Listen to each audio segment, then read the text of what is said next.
The first order of business is to showcase a larger gavel, more commensurate with the Lone Star State and the expectation of my citizens in Texas. Welcome. Good morning. Thank you to my colleagues for your time and your commitment, and especially thank you to our witnesses.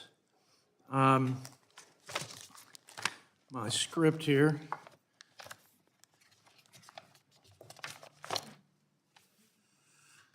Hearing will come to order.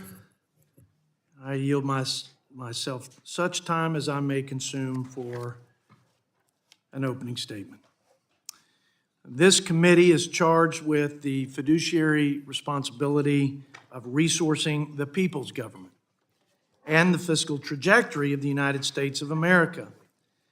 And right now, by any measure, we are well off track. We have convened this hearing today to sound the alarm for the American people and create a sense of urgency among our nation's leaders. The nation's fiscal outlook is rapidly deteriorating following a 2-year avalanche of new spending that added more than $6 trillion to our national debt and triggered painful historic levels of inflation on working families across the country. Our unprecedented, almost incomprehensible $31 trillion of national debt has eclipsed the size of our economy, the largest in the world. Over the next decade, according to the nonpartisan CBO, our annual deficits will double, our interest payments will triple, and for every dollar we borrow, 50 cents will go just to paying the interest on our debt. In just 5 years, interest payments alone will exceed what we spend on our entire national defense. The only other time in American history that our debt to GDP ratio has been this high was in the aftermath of World War II. We were able to recover from that because we had the will to reduce our spending and the runway to grow our economy back to a healthy balance sheet. Today, we're looking at a very different picture. Reckless spending and record inflation have left a trail of economic destruction for working families and small businesses in the form of shrinking paychecks, soaring interest rates, labor shortages, and a whole generation of Americans trapped in a cycle of poverty and government dependency. What makes this all the more disturbing is that we were warned. For the last 3 decades, we have known the structural challenges we face, from the largest generational retirement in the world to the rise in automatic spending consuming more of our revenues, and now runaway interest on the debt. And for the last 2 years, this administration, I believe, has just thrown gasoline on that fire with its unbridled spending. And the proposed budget of the president would do more of the same, if not double down. If we don't change course and change soon, sustained stagnation could very quickly give way to a debt crisis that threatens not only our economy, but our national security, with dwindling resources and dire choices putting our republic and our children's future at risk. Folks, it's well past time to think about the unthinkable, but it doesn't have to be this way. We can change it. Together we can change it. The fiscal state of our nation is certainly unsustainable, but not unfixable. That window, I believe, is closing. The president had the opportunity to set a new course and provide real leadership earlier this month with his budget proposal. Instead, his vision calls for the highest levels of sustained taxes, spending, and borrowing in the history of our country. Even by Washington standard, it is a budget binge of catastrophic proportions. In fact, even after trillions of dollars in new tax hikes on families, job creators, and energy producers, that still isn't nearly enough to make up for the vast and radical expansion of government that the president seeks. All 10 years of the spending proposed in the president's budget are at a quarter of our entire economy. All 10 years, a level that we haven't seen since the invasion of Normandy. And with his failed tax and spending policies constraining growth, our debt to GDP ratio will continue to deteriorate, hitting an unconscionable almost incalculable level of 220% or more by 2053. At the State of the Union, the President kept saying, finish the job. But I believe his plan doesn't even start the job of addressing the real challenges, and in my opinion, the greatest challenge of the 21st century, the prospect of a debt crisis. And his vision, in my opinion, is too radical, too reckless, and too disconnected to meet this moment. But we have to, members of this committee, Republican and Democrat, we must reverse course by stopping the spending spree, unlocking economic growth, and fixing our nation's finances before it's too late. As we look to lift our country out of this mess, several key principles emerge that must be included in any responsible plan, and these will certainly be the guiding principles for the budget that we will propose and open up for criticism and contrast and oversight. Number one, we must rein in wasteful, woke, and bloated bureaucracy and the out-of-control spending that created it. Number two, we must reduce unnecessary government burden and reestablish pro-growth policies that create jobs and promote prosperity for all Americans. We must end the era of dependency for able-bodied adults, encourage labor force participation, and restore the dignity of work in this country. We must stop the assault on U.S. energy production and unleash American energy dominance once again. And we must absolutely prioritize the first and most important job of the federal government, and that's the safety and security of the American people. With uncommon courage and common sense economic policies, we can stave off a debt crisis. We can strengthen America's balance sheet, and we can save the Union. That's our calling. That's our mission.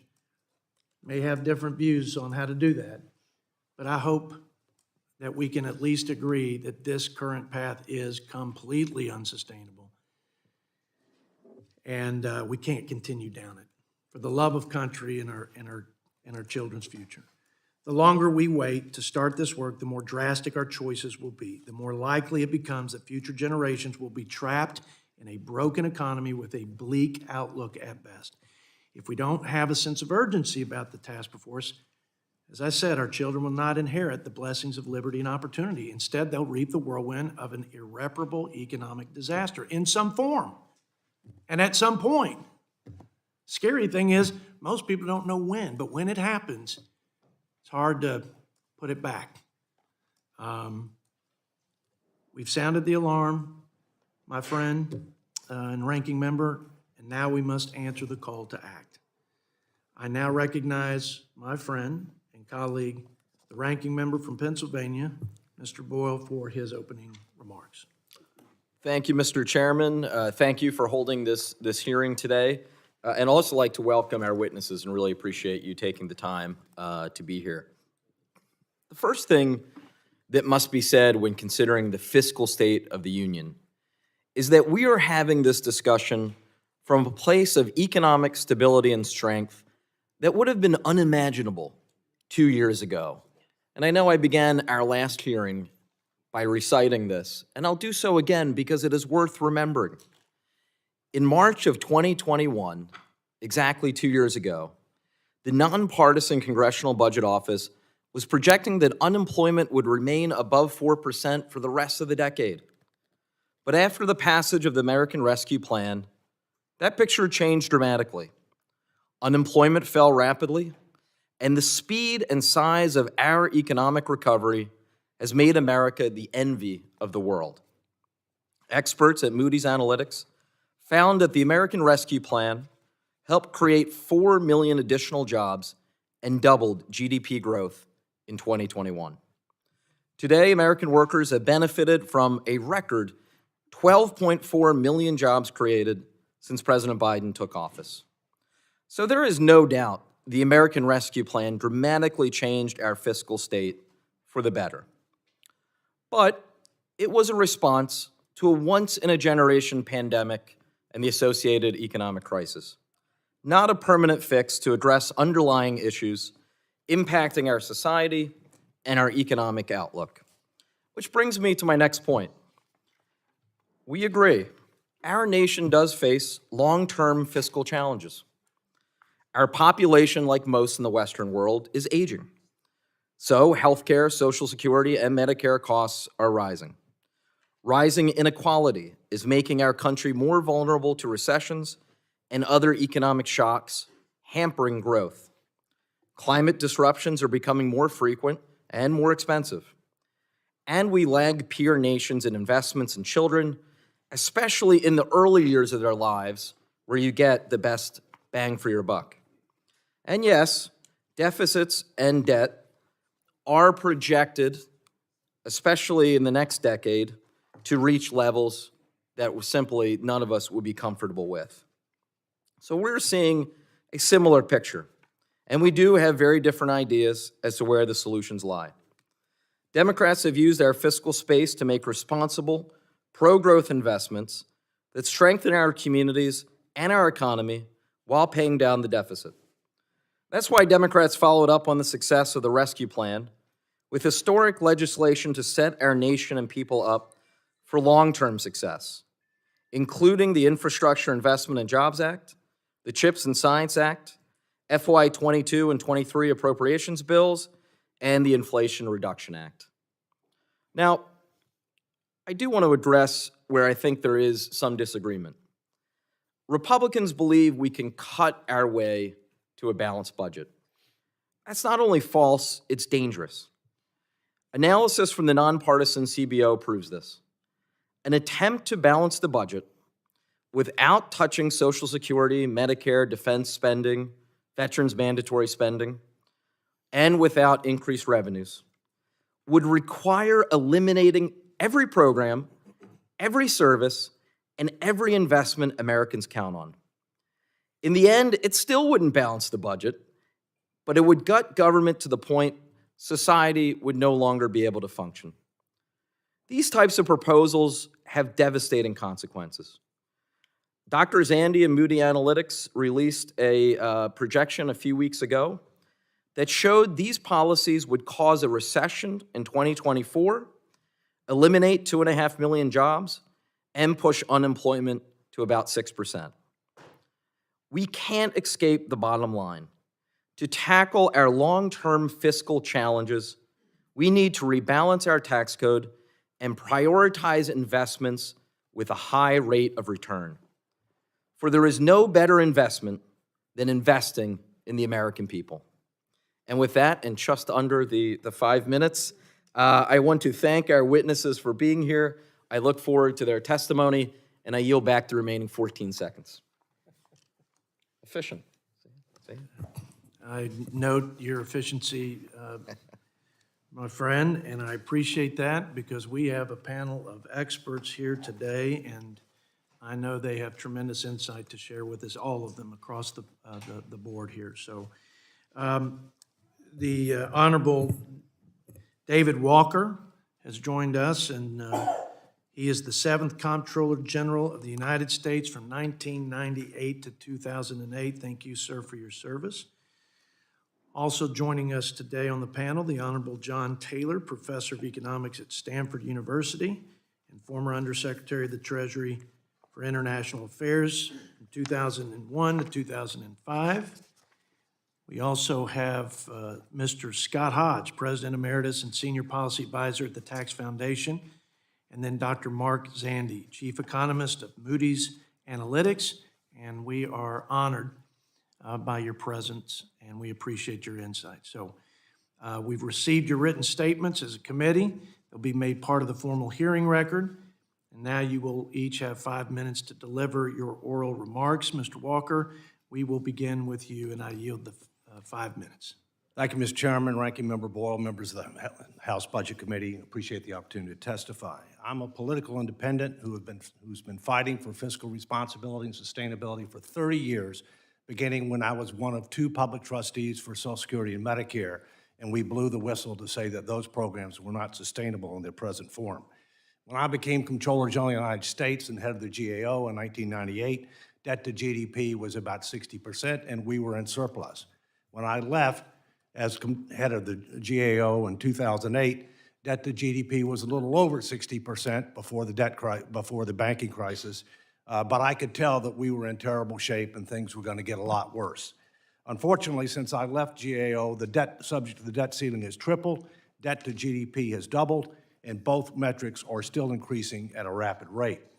The latest CBO budget and fiscal report in February 2023 included the following direct quote: "The fiscal outlook is far worse than last year due to legislation, executive actions, and economic changes. The latest consolidated and accrual-based financial statements and GAO audit report for the fiscal year ended 2022 made it clear that 2022 was a very bad year. Total liabilities and unfunded promises went up by almost $9 trillion to over $900,000 per household." In addition, we look at, during the past 2 years, the Congress, 2+ years, the Congress has engaged in trillions of dollars of additional federal spending, much of which related to COVID, some of which because of belief in the flawed and failed modern monetary theory.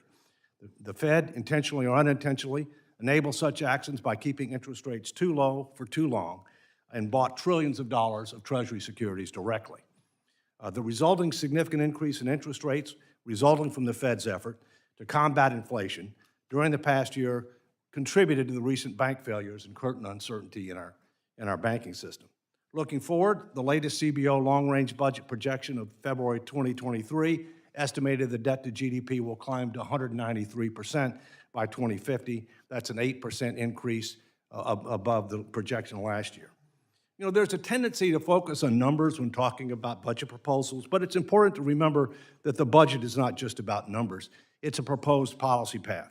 From a strategic standpoint, the plain and simple and hard truth is the United States is a declining great power, and China is rising.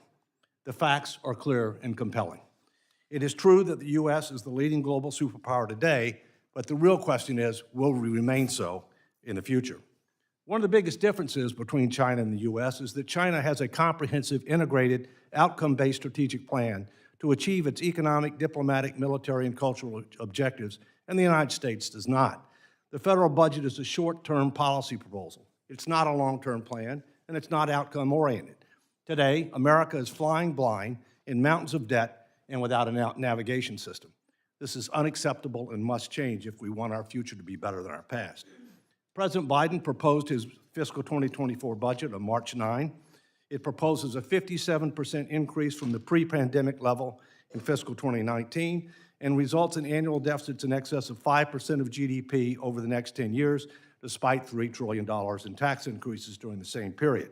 While it does propose some Medicare funding-related reforms that will extend the solvency life of the HI Trust Fund, it does not deal with the other Medicare programs and does not touch Social Security. As a result, it continues to kick the can down the road in making the tough choices that are necessary to restore sanity. I've suggested a three-pronged approach to be able to restore fiscal sanity and sustainability outlined in my testimony. First, stop the bleeding. We need to cut 2024 spending as compared to 2023. I outlined a number of ideas how to do that. Secondly, we must stabilize the patient. We have to have a mechanism that will help us to make the tough choices to close the gap between projected spending and projected revenue over the next 10 to 15 years. That will require educating and engaging the American people in a very meaningful way. I outline the reasons why in my testimony, and I suggest that we need a statutory fiscal sustainability commission that will engage the American people with the facts, the truth, the tough choices, come back with recommendations, guaranteed vote in Congress. That's what we need to do. Simpson-Bowles was not focused that way. That should be an appropriate condition to raising the debt ceiling. We have to cure the disease. In that regard, statutory approaches have failed. The debt ceiling is a bad joke. We need a constitutional amendment that limits debt as a percentage of the economy, and I commend Chairman Arrington for introducing HCR 24, and I would ask all of you to look at HCR 24 and potentially co-sponsor it. You have a constitutional duty under Article 5, and this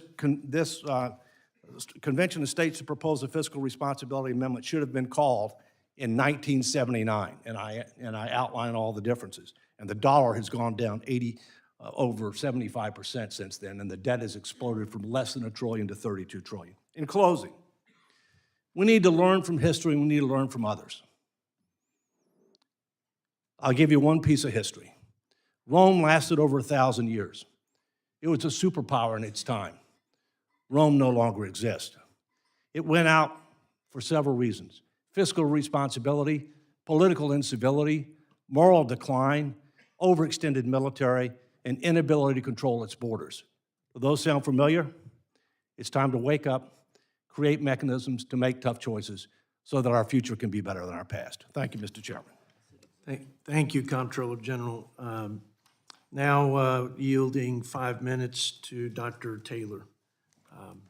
Dr. Taylor. Thank you, Mr. Chairman. Thank you, Member Boyle, all members of the committee for inviting me to speak here today. It's a very important topic, the fiscal state of the Union. I'll begin by referring to some data recently submitted as part of the budget of the United States fiscal year 2004. Table 1 of my written testimony shows the growth rate of real GDP from 2021 to 2031. The average is only about 2% per year. I think it's due to policy. We could do better than this. We need to do better than this. Much is related to fiscal policy. It's not a good program. Table 2 of my written testimony shows the federal budget as a percent of GDP going out the same number of years. Receipts, outlays, and the deficit all remain very high. The fiscal state of the Union is not good. Efforts are needed to reduce these budget deficits. At previous hearings, including 2015 hearing of this committee, which was entitled Why Congress Must Balance the Budget, I showed, using economic theory and empirical models, that imply high federal government deficits and debt have a cost. They reduce real income per household. A recent examination shows the same results. In previous testimony, I also recommended a fiscal policy based on established economic principles. That policy should be permanent, should be pervasive, and should be predictable. This is not the kind of economic policy that has been proposed going forward.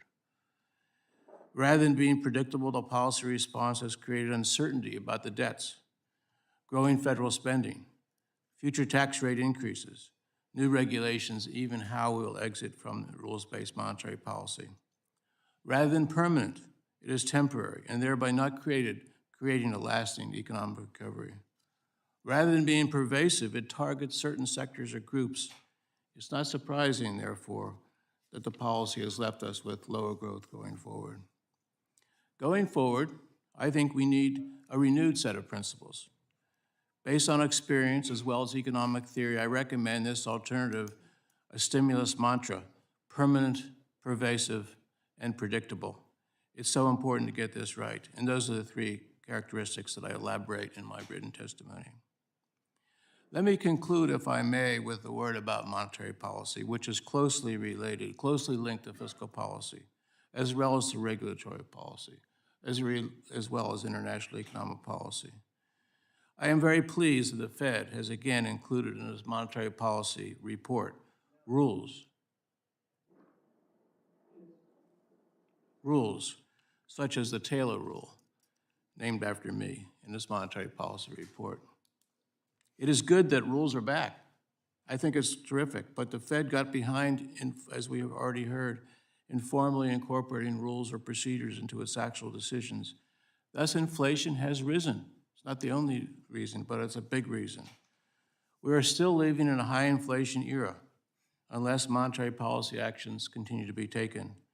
If we use the so-called Taylor Rule, plug in an inflation rate of 4%, which is where we are, a target inflation rate of 2%, where we want to be, an equilibrium interest rate of 1% is what the current estimate is, and the gap between real GDP's potential is 0, then you still get a federal funds rate higher than it is now, maybe as high as 6%.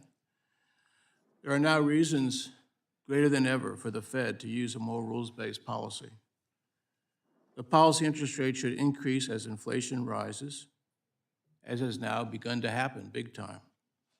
It would, of course, be a contingency plan, as are all rules or procedures, including fiscal rules and procedures.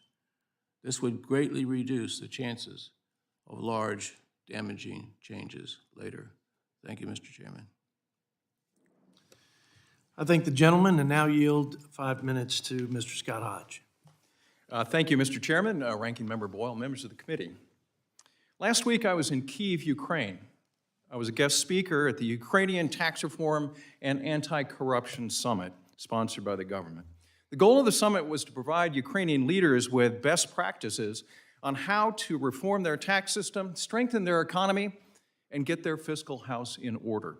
They did not want theories. They wanted concrete examples of countries that have successfully reformed their tax code and kept the government finances in check. I presented them with a number of examples. The U.S. was not one of them. The U.S. may be a symbol of many things to people around the globe, but it is not a model of fiscal discipline or restraint. Our national debt at roughly 100% of GDP is the highest we've had since we were at war nearly 80 years ago. Our nearly $1.4 trillion deficit last year was equal to the GDP of Spain, and it is higher than the GDPs of 180 other countries. Many of these budget problems are being driven by entitlement programs that are already bankrupt on a cash basis and must rely on a massive infusion of general revenues to keep them afloat. The federal budget is more of a museum of American history than the Smithsonian. Name an era in American history and there is an obsolete program or agency from past eras still being funded today. The budget is full of redundant programs that need to be streamlined. The General Accounting Office, or GAO, has identified hundreds of federal programs that duplicate each other's missions and could be streamlined. The federal budget is still running failing business enterprises such as the Tennessee Valley Authority, Amtrak, the Corporation for Public Broadcasting, and the U.S. Postal Service. These and many more federal assets should be sold off and the proceeds used to pay down the national debt. We have an analog government in a digital world. It's more than ironic that while Congress prides itself for having passed the CHIPS Act, most federal agencies are decades behind the technological curve. The IRS and the air traffic control system are two of the most glaring examples. Waste, fraud, and abuse really does add up to real money. The federal CFO website estimates that federal agencies paid out roughly $250 billion worth of improper payments last year. Half of that came from Medicare. For a nation that prides itself on being a beacon for free enterprise, both the tax code and the federal budget are chock full of corporate welfare. The Inflation Reduction Act is perhaps one of the worst examples of corporate welfare ever enacted by this body. President Biden's budget plan makes the government's fiscal crisis worse. Not only would the budget plan increase the national debt from 100% of GDP to 110% of GDP, it's also bad for the economy. The Tax Foundation's macroeconomic tax model estimates that the President Biden's tax plan would reduce the long-term size of the economy by 1.3%, reduce the capital stock, reduce wages, and eliminate 335,000 jobs. Mr. Chairman, Congress must take systemic and deliberate steps toward fiscal balance. You should put yourselves in the mindset of being consultants overseeing an enterprise that's been put in receivership. You must make hard choices, terminate obsolete and redundant programs, sell off state-owned enterprises, eliminate corporate welfare. If a company or industry cannot survive without taxpayer assistance, it should not be allowed to survive. Finally, you can no longer put off fixing our major entitlement programs. These programs are bankrupt now and are getting worse. No member of this body is in a position to criticize the management of Silicon Valley Bank for failing to foresee the crisis in their balance sheet when the financial crises in Social Security and Medicare have been known and getting worse for years. In conclusion, Mr. Chairman, the fiscal state of the union is frankly embarrassing. Federal spending, deficits, and debt are at unsustainable levels. The budget is laden with redundant, obsolete programs, corporate welfare, nationalized industries. Moreover, Social Security and Medicare are bankrupt now. The Biden budget would just make all of these problems worse. America's ability to be a global moral authority is undermined by our lack of fiscal discipline and restraint. If the Ukrainians can stand up to corruption and the Russians, certainly this body can muster the courage to provide fiscal leadership and responsibility. Thank you, Mr. Chairman. I'd be happy to answer any questions you might have. I thank the gentleman, Mr. Hodge, and yield 5 minutes to Dr. Zandy. Thank you, Chairman Arrington, Ranking Member Boyle, and the rest of the committee for the opportunity to be here today. I should say I'm the chief economist of Moody's Analytics, but my views that I express here are my own views, not Moody's. I'll make 3 points in my remarks. Point number one, fiscal policies legislated since the pandemic hit 3 years ago have, in my view, in their totality been successful. The pandemic rescue packages, beginning with the CARES Act that was passed 3 years ago, March of 2020, through the American Rescue Plan passed in March of 2021, have gone a long way to restoring the economy to full employment. You can see that clearly in the labor market, the job market. Congressman Boyle pointed out all the job growth. Unemployment's back to 3.6% nationwide. That's consistent with a full employment economy. That would not have happened without the very aggressive, muscular response and the rapidity at which you responded to the crisis, very laudable. I think it's fair to say that the economy still is struggling with the fallout from the pandemic, and of course the Russian invasion of Ukraine has complicated things as well. Inflation is high, painfully high, interest rates are high, the economy is vulnerable, but I don't think you can lay these problems at the feet of the policy response to the crisis. The other thing I'd say about the policy response is without it, the economy would have been significantly diminished and our fiscal problems meaningfully more severe. The hit to revenues, the demands through automatic stabilizers on our spending would have resulted in bigger budget deficits and a higher debt load than exists today. I also would like to point out that the legislation since the American Rescue Plan, which includes the infrastructure legislation, the CHIPS Act, the Inflation Reduction Act, I do think will be very important to the nation's long-term economic growth. I think these are things that we needed to do, and I think they will add to the economy's long-term growth prospects and help from a geopolitical perspective in terms of supply chains and the chip industry. So I think those are very important pieces of legislation that will be very positive to the economy as we move forward. Second point I'd like to make is that lawmakers have an immediate challenge, and that is raising the debt limit. That has to happen.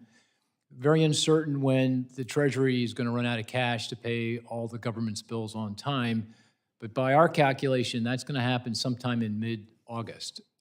And so I suspect when we come back after July 4th, this is going to come to the fore in financial markets very significantly. And as we approach that so-called X date in mid-August, pressures in the financial system are going to build. And as we can see from recent events, given the banking crisis, the system is very fragile at this point in time. And adding the debt limit as an issue for investors would be particularly inopportune at this point in time. So this has to be addressed, and I don't think there's any possibility it can be addressed through prioritization. We can talk about that, but a lot of work has been done in this area. Technically, debt can be prioritized, but I don't think investors are going to be convinced that they're going to get paid before Social Security recipients, the military, or even the federal government's electric bill for very long. So it's not going to forestall a crisis. And finally, point number three, I very much agree, there are very significant long-term fiscal challenges. I mean, just take a look at the CBO's, February 23 economic and budget outlook. And the economic assumptions are very reasonable. The budget outlook is unsustainable. The headline number, debt to GDP, 97% today. It's going to be 118% under current law 10 years from now. I think a good rule of thumb is every percentage point increase in the debt to GDP ratio ultimately adds 2 basis points to the 10-year Treasury yield. So if you just do just a little bit of arithmetic, interest rates are going to be 40, 50 basis points higher 10 years from now, all else being equal because of our fiscal situation. And obviously, the world doesn't end 10 years from now. The budget outlook looks even worse, after that. So we do need to address that, and I do think it does require both tax increases and government spending restraint to be able to do that going forward. Thank you for the opportunity to speak to the committee today, and I'll be happy to answer any questions. Thank you. Thank you. Again, I appreciate the witnesses. Let's move now to the Q&A session, and we'll yield 5 minutes to myself to begin. I didn't plan on asking this, but as I listened to you, Mr. Walker, before I arrived in this new role, I admired you from afar as I don't know if you were on a bus or you were in a Volkswagen or what how your mode of transportation, but you crisscrossed the United States and you were sounding the alarm. And here's what, and I don't think we've ever talked about this. What was the response from the American people? Have they just gotten so numb to the debt clock ticking away with no major significant or serious consequences? I'd like to get to a place where we can agree on the facts. I heard a lot of this about the unsustainability. I'd love to get to a place, Ranking Member Boyle, where all of us could agree on the numbers, the facts, the path. We may disagree on how to address it, but where we can all take that to the American people and say, you know what? It's a problem. It's not Republican problem or Democrat problem. It's a mathematic reality, and it is a problem for this great country. So what was the response, Mr. Walker? Thank you for the question, Mr. Chairman. Mr. Chairman, I've done public education engagement events in 47 states plus D.C. During my career, and I've done them in 25 states just in the last 15 months. The most significant one was the 10 million a minute tour. That's how much our total liabilities and unfunded promises were going up a minute in 2012. I went to 27 states in 10,000 miles. It was funded largely by H. Ross Perot Sr., may he rest in peace. What I found in partnership with Alice Rivlin and others, and may she rest in peace, is the American people are a lot smarter than many people here realize. They know you can't spend more money than you make, charge to the credit card without having a day of reckoning. They are willing to accept tough choices if they are part of a comprehensive plan designed to meet a specific objective, consistent with principles and values that bring people together rather than divide them apart. And in fact, we were able to achieve over 90% agreement from representative groups of voters, statistically representative groups of voters in the North and the South on a goal, a debt to GDP goal, a ratio of spending to revenues, and specific tax, Social Security, Medicare, Medicaid, healthcare, defense, government organization operations, and political reforms. Minimum 77%, over 90%. Simpson-Bowles did not do that. What has to be done is a statutory commission that engages the American people with the facts, the truth, the tough choices, helps them understand that we have to make tough choices sooner rather than later, help them get input from them, seriously consider it, and then set the table for a tough vote by Congress. So they're way ahead. And by the way, I brought something. This is one of the original charts used by H. Ross Perot in 1992. Wow. The slope is not correct. The endpoint is. He predicted that the debt would be $8.5 trillion at the end of 2006. What was it? $8.5 trillion. What is it now? Almost $32 trillion.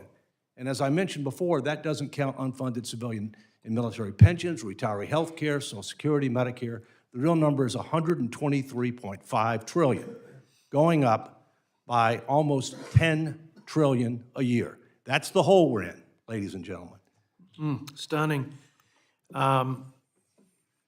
Taylor, I've made the statement that the president's failed economic policies and unnecessary, massive spending, some necessary with the COVID situation and weathering that, but a lot unnecessary, in my opinion. Can you connect the dots between fiscal policy and is there a connection between the last 2 years of this president's economic agenda, fiscal policies, and the inflation and the interest rates and the sputtering and sinking economy into recession? I yield to you, Mr. Taylor. Yes, there is a connection, and I've written about it, testified at other committees about this already. The Fed got behind the curve. I don't think there's much disagreement about that at this point, and they're beginning to catch up, but they still have a ways to go. I think that, I mentioned monetary policy in my opening remarks, because I think it's a very important part of the fiscal side. So it's a very important thing. What I tried to do as well in my formal opening is refer to the president's budget. It has deficits growing as far as the eye can see. It has spending increases. It has tax revenue increases. These are the things that I think we need to address. We've been successful in the past by addressing those.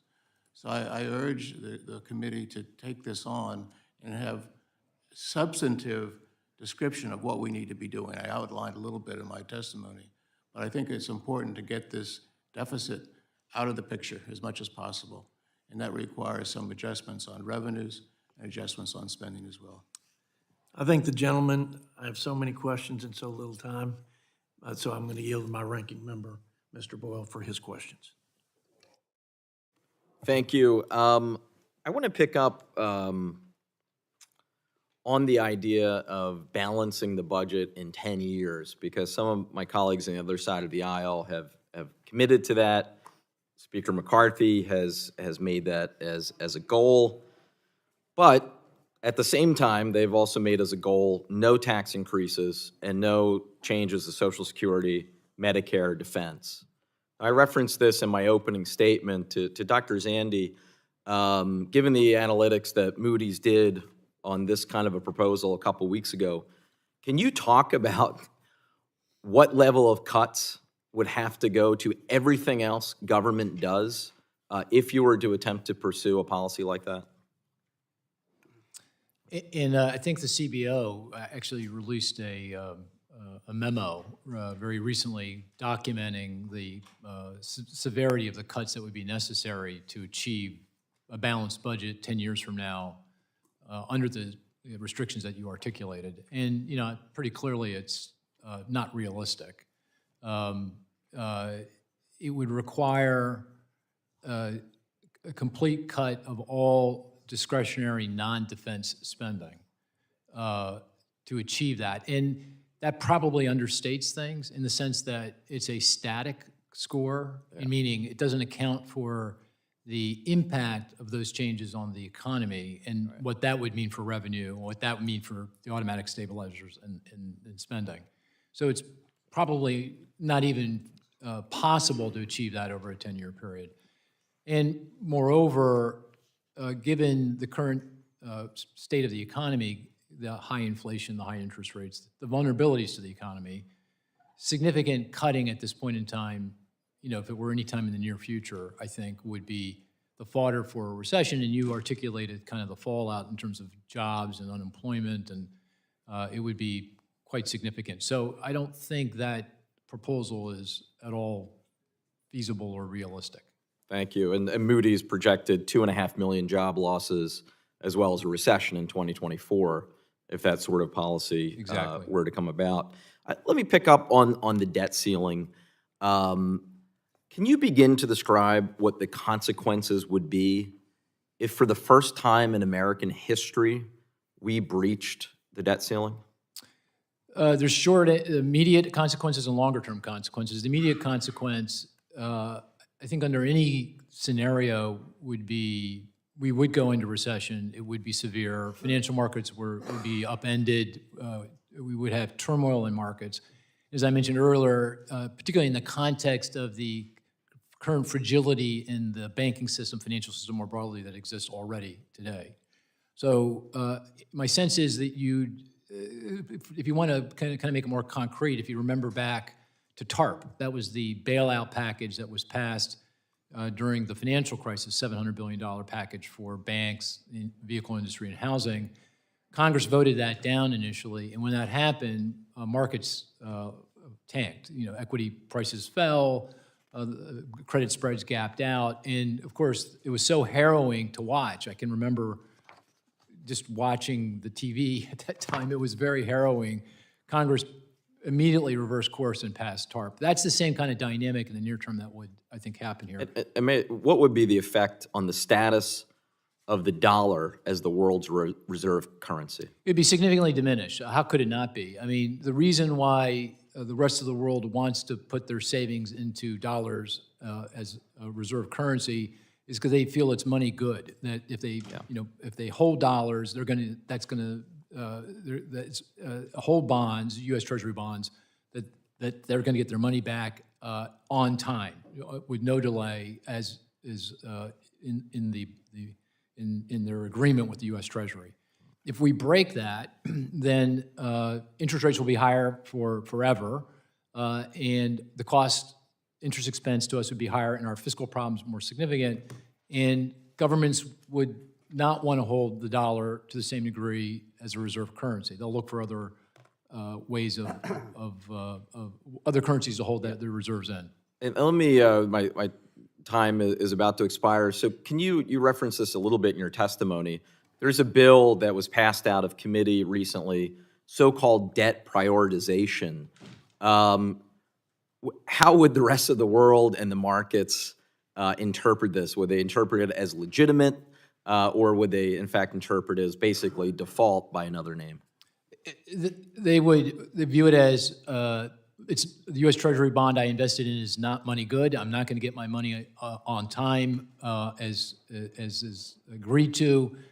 They would stop buying bonds, which would already send interest rates up because foreign investors are big purchasers of bonds, and then ultimately start selling bonds, depending on how things kind of unfold.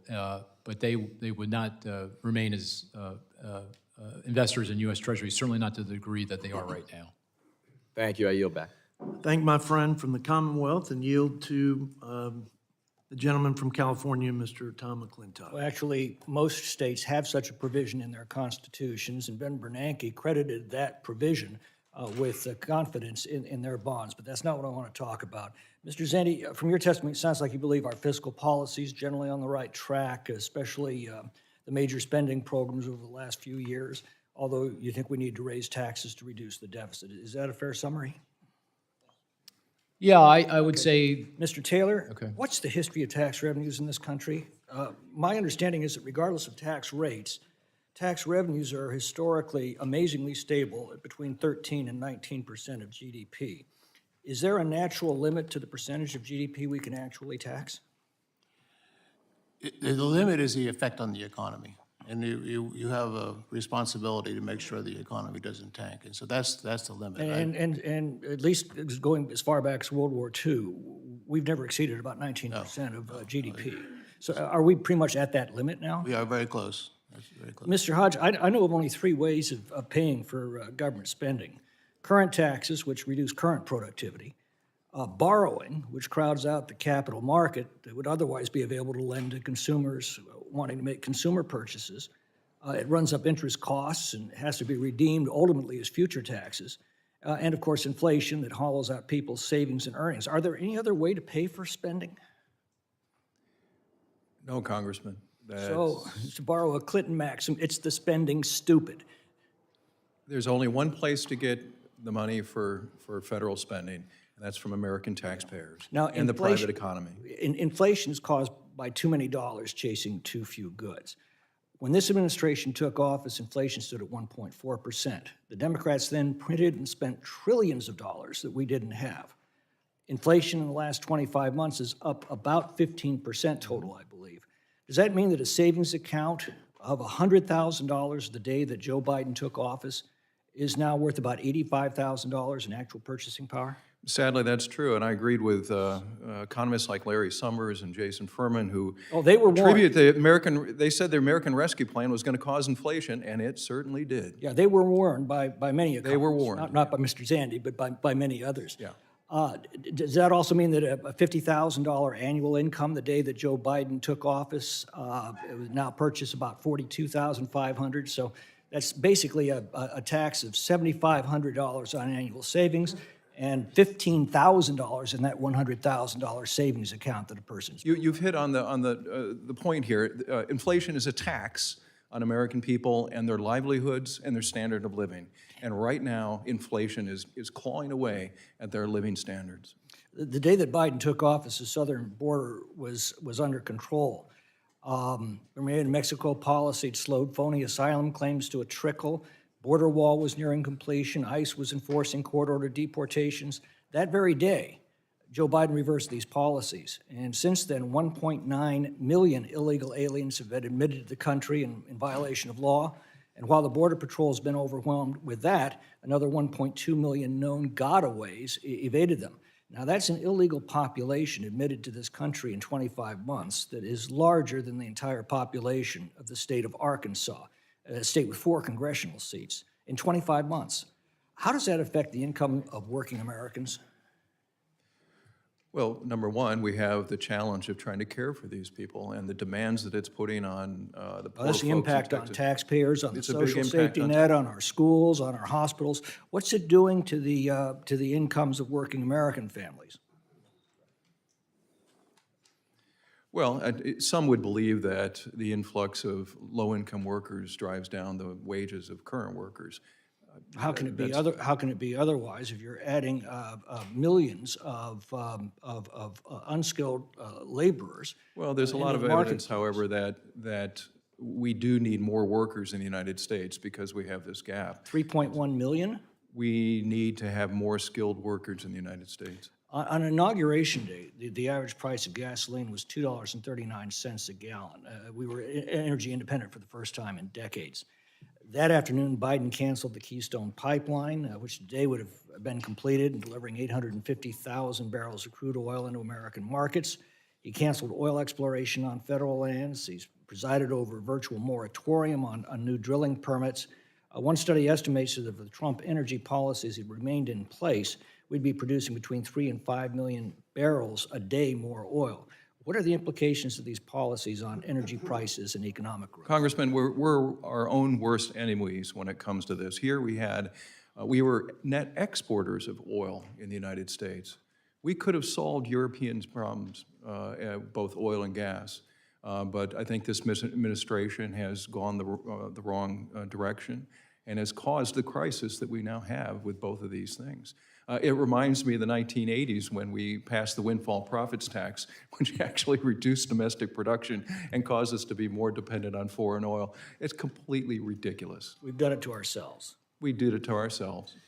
I thank the gentleman from California, and if I might be indulged, I saw a group of students come in. I couldn't be more delighted to have the next generation of Americans here.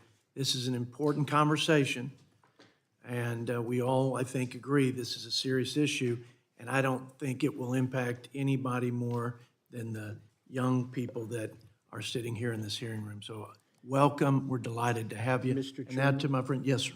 Just I a yield. point of personal Yes, privilege. you bet. I think these young people are with the Constitution team from Cleveland High School in Portland, Oregon. Wow. Young people who are understanding how it works. They're amazing in terms of what they do, and we welcome them. Hey, let's give them a round of hand.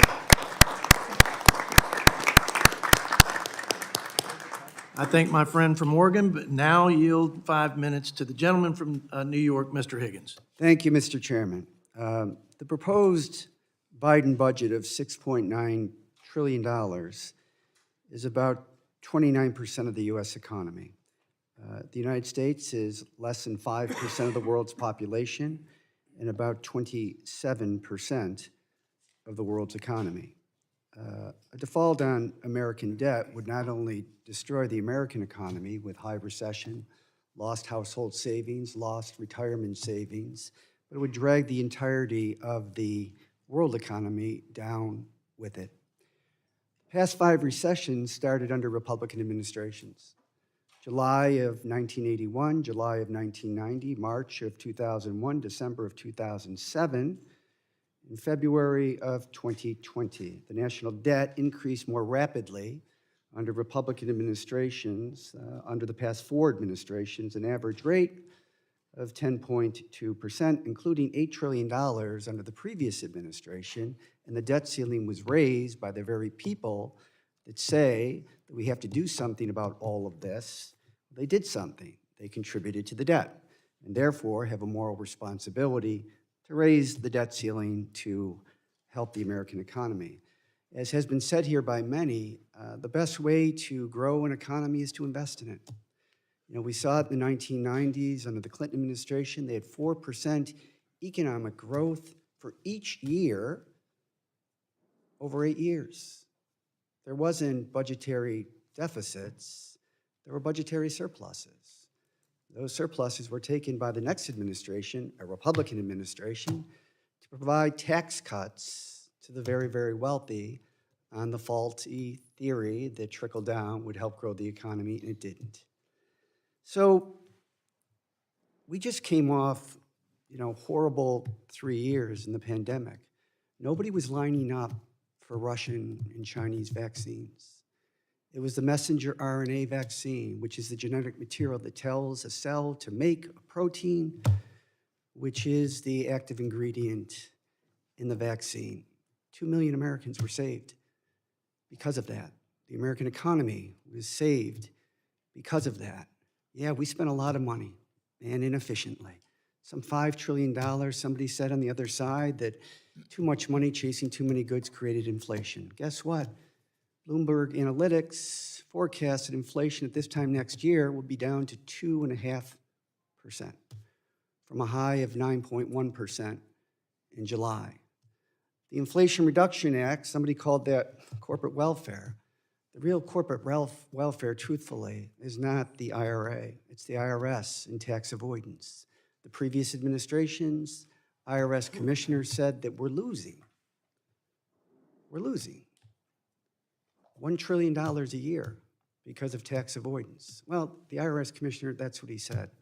So you look at, the CHIPS and Science Act. We talk real tough around here about China. Well, we need to talk a lot tougher. We've got to be tougher on ourselves about China. Today, there are 200 electric vehicle battery mega plants being constructed, and they'll be finished in the next 5 years. 146 are in China.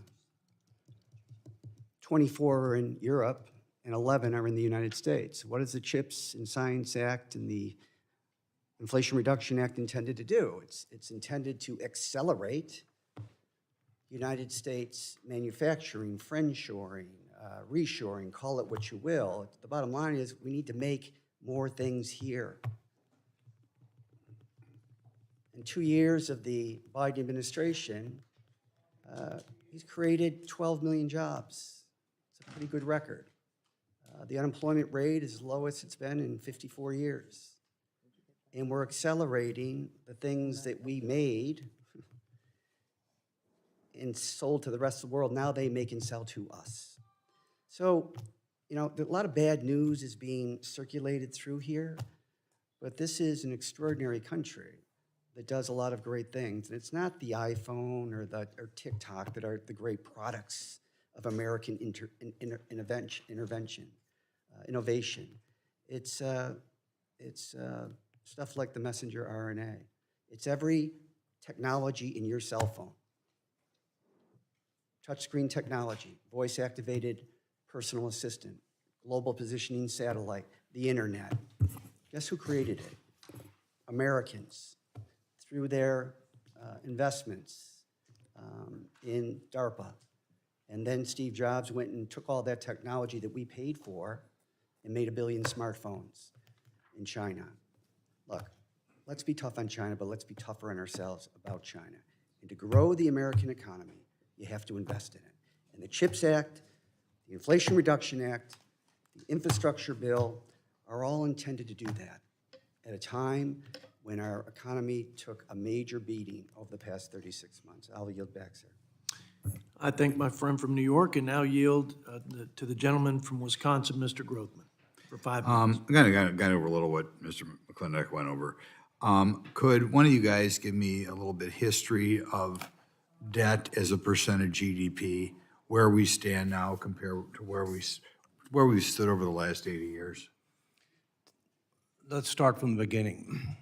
In 1789, to defeat the most powerful military on earth, to achieve ratification of the Constitutional Amendment, which included assumption of all state debt to GDP was about 30%.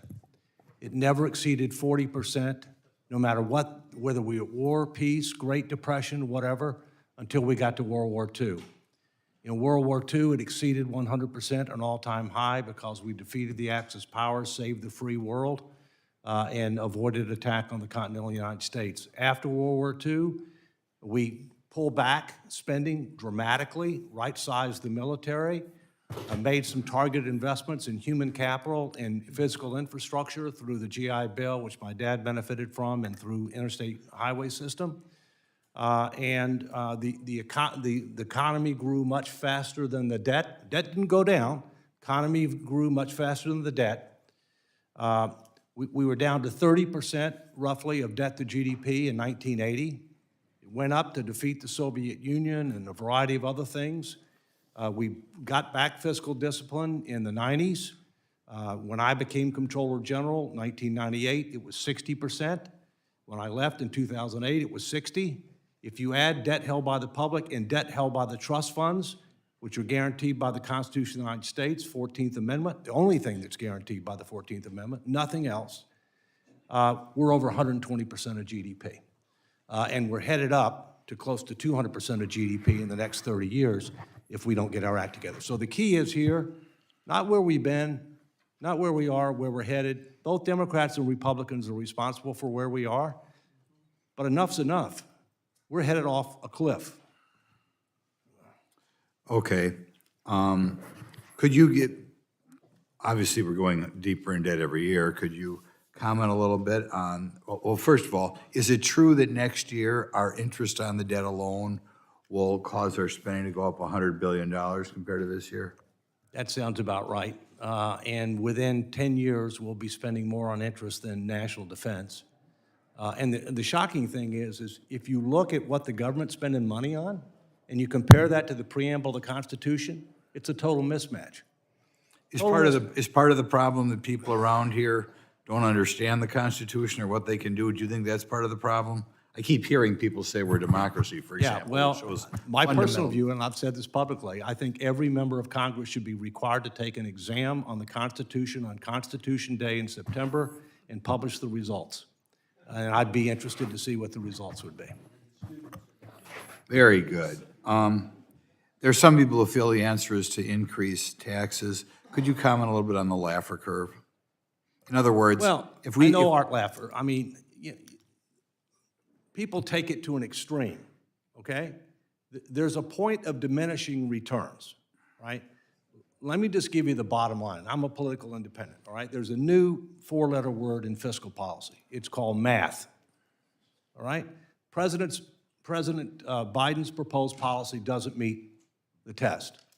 What you articulated that is potentially being proposed by the Speaker doesn't meet the test, all right?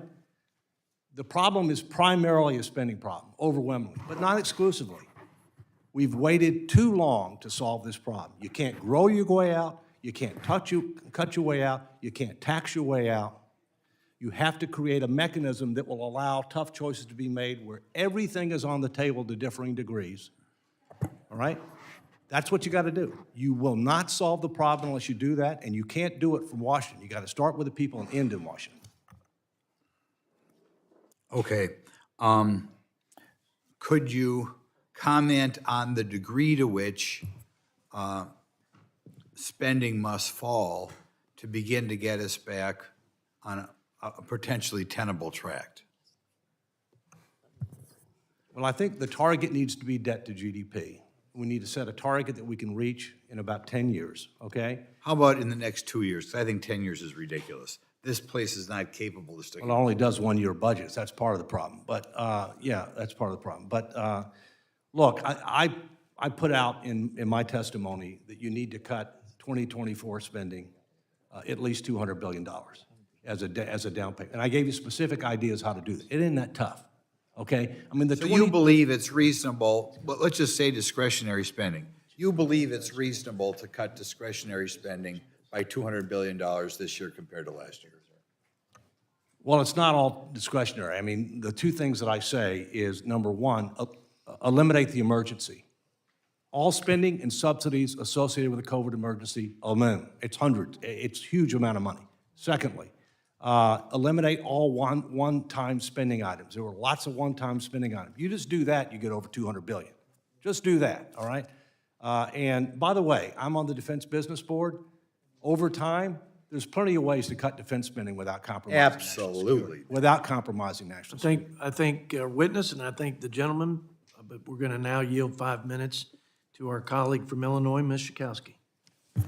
Thank you so much. I'm glad you mentioned $200 billion because I think it came up earlier that, and it's all about spending, you said, but of course there were tax breaks of $200 billion that went mostly to the wealthiest Americans. Just a comment. To the students, let me just say, I'm sure that you are aware that it is in our Constitution that we have the duty, the United States of America, to pay our debts. Put it simply, to pay the bills. And what's really important, and I think you can help us, is that what we're talking about, money that has already been spent, agreed to by Congress, and that we owe that money now, and that we should pay our debts. And I know that, Dr. Zandy, you talked about the debt ceiling, which of course has passed more than 70 times, and 3 times without any hullabaloo during the Trump administration. And now what we're seeing is that Janet Yellen has told us that we actually have already reached our limit, our Secretary of the Treasury, and that if we fail to pay our debts, that it can have pretty dramatic consequences, not only to the overall economy, but to individual Americans. And I wanted to talk to you a little bit about that, Dr. Zandy. Right now, there are 40 million people who get the SNAP program. There are about 70 million Americans who are on Social Security. 65 million Americans on Medicare right now. And if we don't meet our obligation to pay our debts, it seems to me that we're going to see some real difficult times for the people who rely on those. I wondered if you could comment not only about what might happen to the individuals, but what kind of impact does that have on our overall economy? If so many millions of people now are unable to get the food on the table and the basic needs that they need to have met. Yeah, obviously, it would be an extraordinarily significant hardship, financial hardship on all Americans if we breach the debt limit. And if we do breach, my guess is that the Treasury is going to try to pay bondholders, and they can technically do that through another payment system. But then everybody else, Social Security recipients, SNAP recipients, rental assistance, the military, everybody else, they would not be able to prioritize those payments. So what the Treasury would do is they would wait till they raise enough cash to pay everyone in a given day. So everyone's going to get their money late. So everybody's going to, and over time, it's going to get later and later and later. So the first payment might be a day late. The next go around, it might be a week late. The next payment after that, a month late. So the most immediate effect is people that really need the cash to buy groceries, to pay their rent, to do the typical things that people do, will not have the cash to be able to do it. So obviously the hit to the economy would be enormous. And then there's all the financial market effects, right? Because investors would see this, stock prices would fall, we'd see interest rates ultimately rise, the value of the dollar would decline, that would add to inflationary pressures. It would be a significant hit to the wealth of all Americans, and we'd be and then ultimately we'd start losing jobs, unemployment would start to rise, we'd be in a very, very severe recession. So all of us would be hit hard by that kind of scenario, depending on how long it unfolds. Now, it's hard to imagine that one would go down that path, and if we actually went down the path that we'd go down it for very long, because it would become very obvious to everybody that that was going to hurt everybody and made no sense whatsoever. But if you continue down that path, they hit the American people. Every American would be very serious. You know, you say maybe it's just a day or a week. I just want to say, as someone who works very closely on issues that affect older Americans, for example, I want to tell you, or SNAP recipients, people who rely on it for their nutrition, you know, even those short delays may not mean a lot to some people. Oh, you know, we can, you know, wait the week. These are really critical problems for people who rely on these benefits. So let's see, am I out of time? Just about. So I want to thank you for illuminating that even more. Thank you so much, Dr. Zandy. I thank the gentlelady from Illinois and yield 5 minutes to Mr. Bob Good from Virginia. Thank you, Mr. Chairman. Again, thank you to our witnesses here. I agree with what my colleague was saying a few moments ago about the responsibility that we have as a House. We have primary responsibility for the power of the purse, if you will, and we have responsibility to protect the ability of the federal government to borrow when necessary and to pay our debts, obviously, which is always absolutely necessary. And I would submit that a default will take place. A default will take place when we can no longer borrow, when we can no longer sell our debt, or when we can no longer make our payments. And so I would go to Mr. Walker, help us with that. When would we begin to reach that, do you foresee, when we would have difficulty borrowing, selling our debt, and/or making our payments on the debt?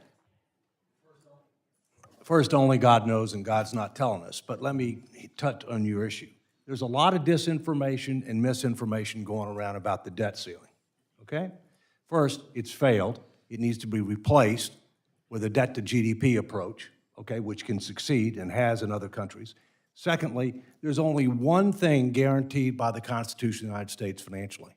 One thing, and that's debt and accrued interest on the debt. Nothing else is guaranteed. Social Security, Medicare, those are important, they're not guaranteed. If I may interject, that's the only thing that's really mandatory, right? Right. Secondly, as long as the Social Security and Medicare trust funds have bonds in them, then you can pay benefits on a timely fashion. And they do have bonds in them. Why? Because they are closely held debt, they are counted in the debt ceiling. So if you need cash, you end up just converting from intragovernmental bonds to bonds held by the public. It doesn't change the debt ceiling a dime, all right? So A, we're not going to default on our debt. We can't because of the Constitution. Secondly, we can pay Social Security and Medicare benefits, but you can't pay other things in a timely manner, all right? And if the Treasury says that they haven't been able to prioritize, then they better read the Constitution, okay? That's their job, okay? So you will have to make tough choices. Things won't get paid on time. But the bottom line is, we're not going to violate the debt ceiling. The question is, what are the conditions to raising it? And there should be conditions. We are out of control. Yeah, the American people should be greatly concerned at the incompetency or perhaps the unwillingness to recognize the situation that you just described. To your point, we had the budget director, which is a funny term to apply to this administration. We had the budget director here just recently for our last hearing. And to what you were speaking about earlier, Mr. Walker, I asked her, do you know what our percent to GDP, debt to GDP is? And she did not know. She said it was 90-something%. When I asked her, after I told her it was about 125%, I said, when is the last time we were at that level of debt to GDP? She did not know, so I had to tell her that it was some 80 years ago at the end of World War II. And obviously, how would we absorb a crisis like that? How would we react to a crisis like that? How would we fund a real threat to the country when you come in with 125% of GDP? That also said, to the point you just made a moment ago, I led a letter to Janet Yellen, Secretary of Treasury, asked her, what is her plan to ensure we don't have a default, to prioritize payments, to prioritize spending? And she could not or would not answer that with the letter that she sent back to me. So Americans should have great concern about the incompetency or the lack of ability to recognize the problems that we do have. I want to move to Mr. Hodge for a moment. The president's budget assumes an inflation rate of 2.4%. You know, we're currently in the range of 6%. When you come out with a unprecedented $7 trillion budget, spending about $20,000 per American citizen just in a year's time, and projecting a $2 trillion deficit the first time, is there any reason to believe that might bring down inflation? Oh, goodness, no. Yeah. Can you speak to how we got to the inflation that we have and what the president's proposed budget might do to inflation? Congressman, over the next 10 years, the president's budget is proposing to spend $82 trillion. I just let that sit out there. Let us absorb $82 trillion. Unfortunately, or fortunately, they're proposing to tax $65 trillion. Both are over the baseline. These are breathtaking. I was here 30 years ago when John Kasich was chairman, saying exactly the same thing, but the deficit was only $200 billion, a pedestrian $200 billion. All of the things that I outlined in my testimony about cutting spending and solving the entitlement problems were true then in 1995 as they are today. The failure to deal with those problems in the interim has brought us to this point. Thank you, Mr. Hodge. I've exceeded my time, but that $82 trillion is about $1 million per citizen, or excuse me, per taxpayer, about $1 million per taxpayer. Thank you, Mr. Chairman. I yield back.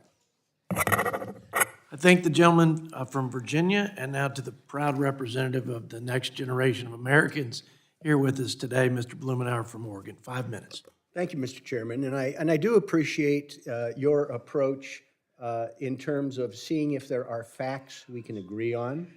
I think there are a number of things. I also appreciate you providing a provocative panel. I'm listening to Mr. Hodge about selling the post office, the most trusted branch of the federal government, and the greatest source of rural and small town family wage jobs, eliminating the Corporation for Public Broadcasting, which is the most trusted brand of American media and has a huge impact on rural and small town America. I welcome many of my colleagues to run with those suggestions, but I would rather sort of think about this notion of tough decisions. You know, Congress has mandated, some of my Republican friends from Florida, that the Navy continue to operate the next generation of battleships that don't work, that they don't want, at a cost of billions of dollars. I mean, there are things that we ought to be able to focus on and agree upon. In terms of reforming agricultural subsidies, there's been interest to try and have more standards for poor people on nutrition programs. Yet, nearly 20,000 farmers have received commodity subsidies for 37 straight years of $1 million or more without an income limit. I would think this is something that conservatives and liberals ought to be able to zero in on and be able to get more value. In terms of health care, I mean, this is the big driver of the federal budget, and that we don't have to continue paying twice as much for health care that on an international scale is mediocre. And there are a number of things that I think we can roll up our sleeves and make a difference. I mean, one little thing that I'm working on in the Ways and Means Committee is to try and get some standards on some of these rip-off artists that have hospice programs that are shells, and they keep getting money. Now, I think these are things that we ought to be able to get our arms around, work on to get more value. One area that I would like to focus on, and Mr. Zandy, you've referenced, and some of our other witnesses, that there are going to be needs for more revenue. I would wonder, Mr. Zandy, Dr. Zandy, if you could focus on having people pay the taxes they already owe. The tax gap that is estimated at approaching $500 billion a year. It's interesting, the wealthiest Americans have the highest level of tax evasion. The top 1% forget to report $163 billion a year that's due and payable under the existing system.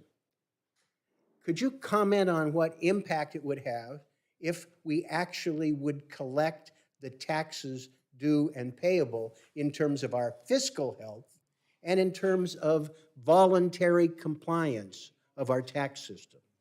I think you make a good point. I mean, I think it's pretty clear, and I think there's a lot of evidence of tax evasion, and that with greater enforcement by the IRS that needs the funding to be able to engage in that greater enforcement, we can raise that revenue, stop the evasion or curtail it, and generate a significant amount of revenue. How much is very uncertain. There's a lot of debate and discussion around that, and some of the tax revenue that would be generated is being used to pay for the Inflation Reduction Act, which is paid for. If you look at the IRA, it is paid for through other sources of revenue over the next 10 years, and actually significantly reduces budget deficits in the subsequent 10 years. This is just based on CBO scores, static scores. So, excuse me, some of what you're talking about has been used, but I do think there's a tremendous opportunity there. And I think to your broader point, it just goes to fairness. And I think if people feel like everyone's paying their fair share, more likely they'll pay as well and won't evade taxes. So hard to know, what that means in terms of dollars and cents, but it certainly is intuitive. Thank you, Mr. Chairman. I appreciate your courtesy. You bet. I thank the gentleman from Oregon, and now yield 5 minutes to the gentleman from Utah, Mr. Blake Moore. Thank you, Chairman, Ranking Member. I'm not usually the prop guy, so this is a new experience for me.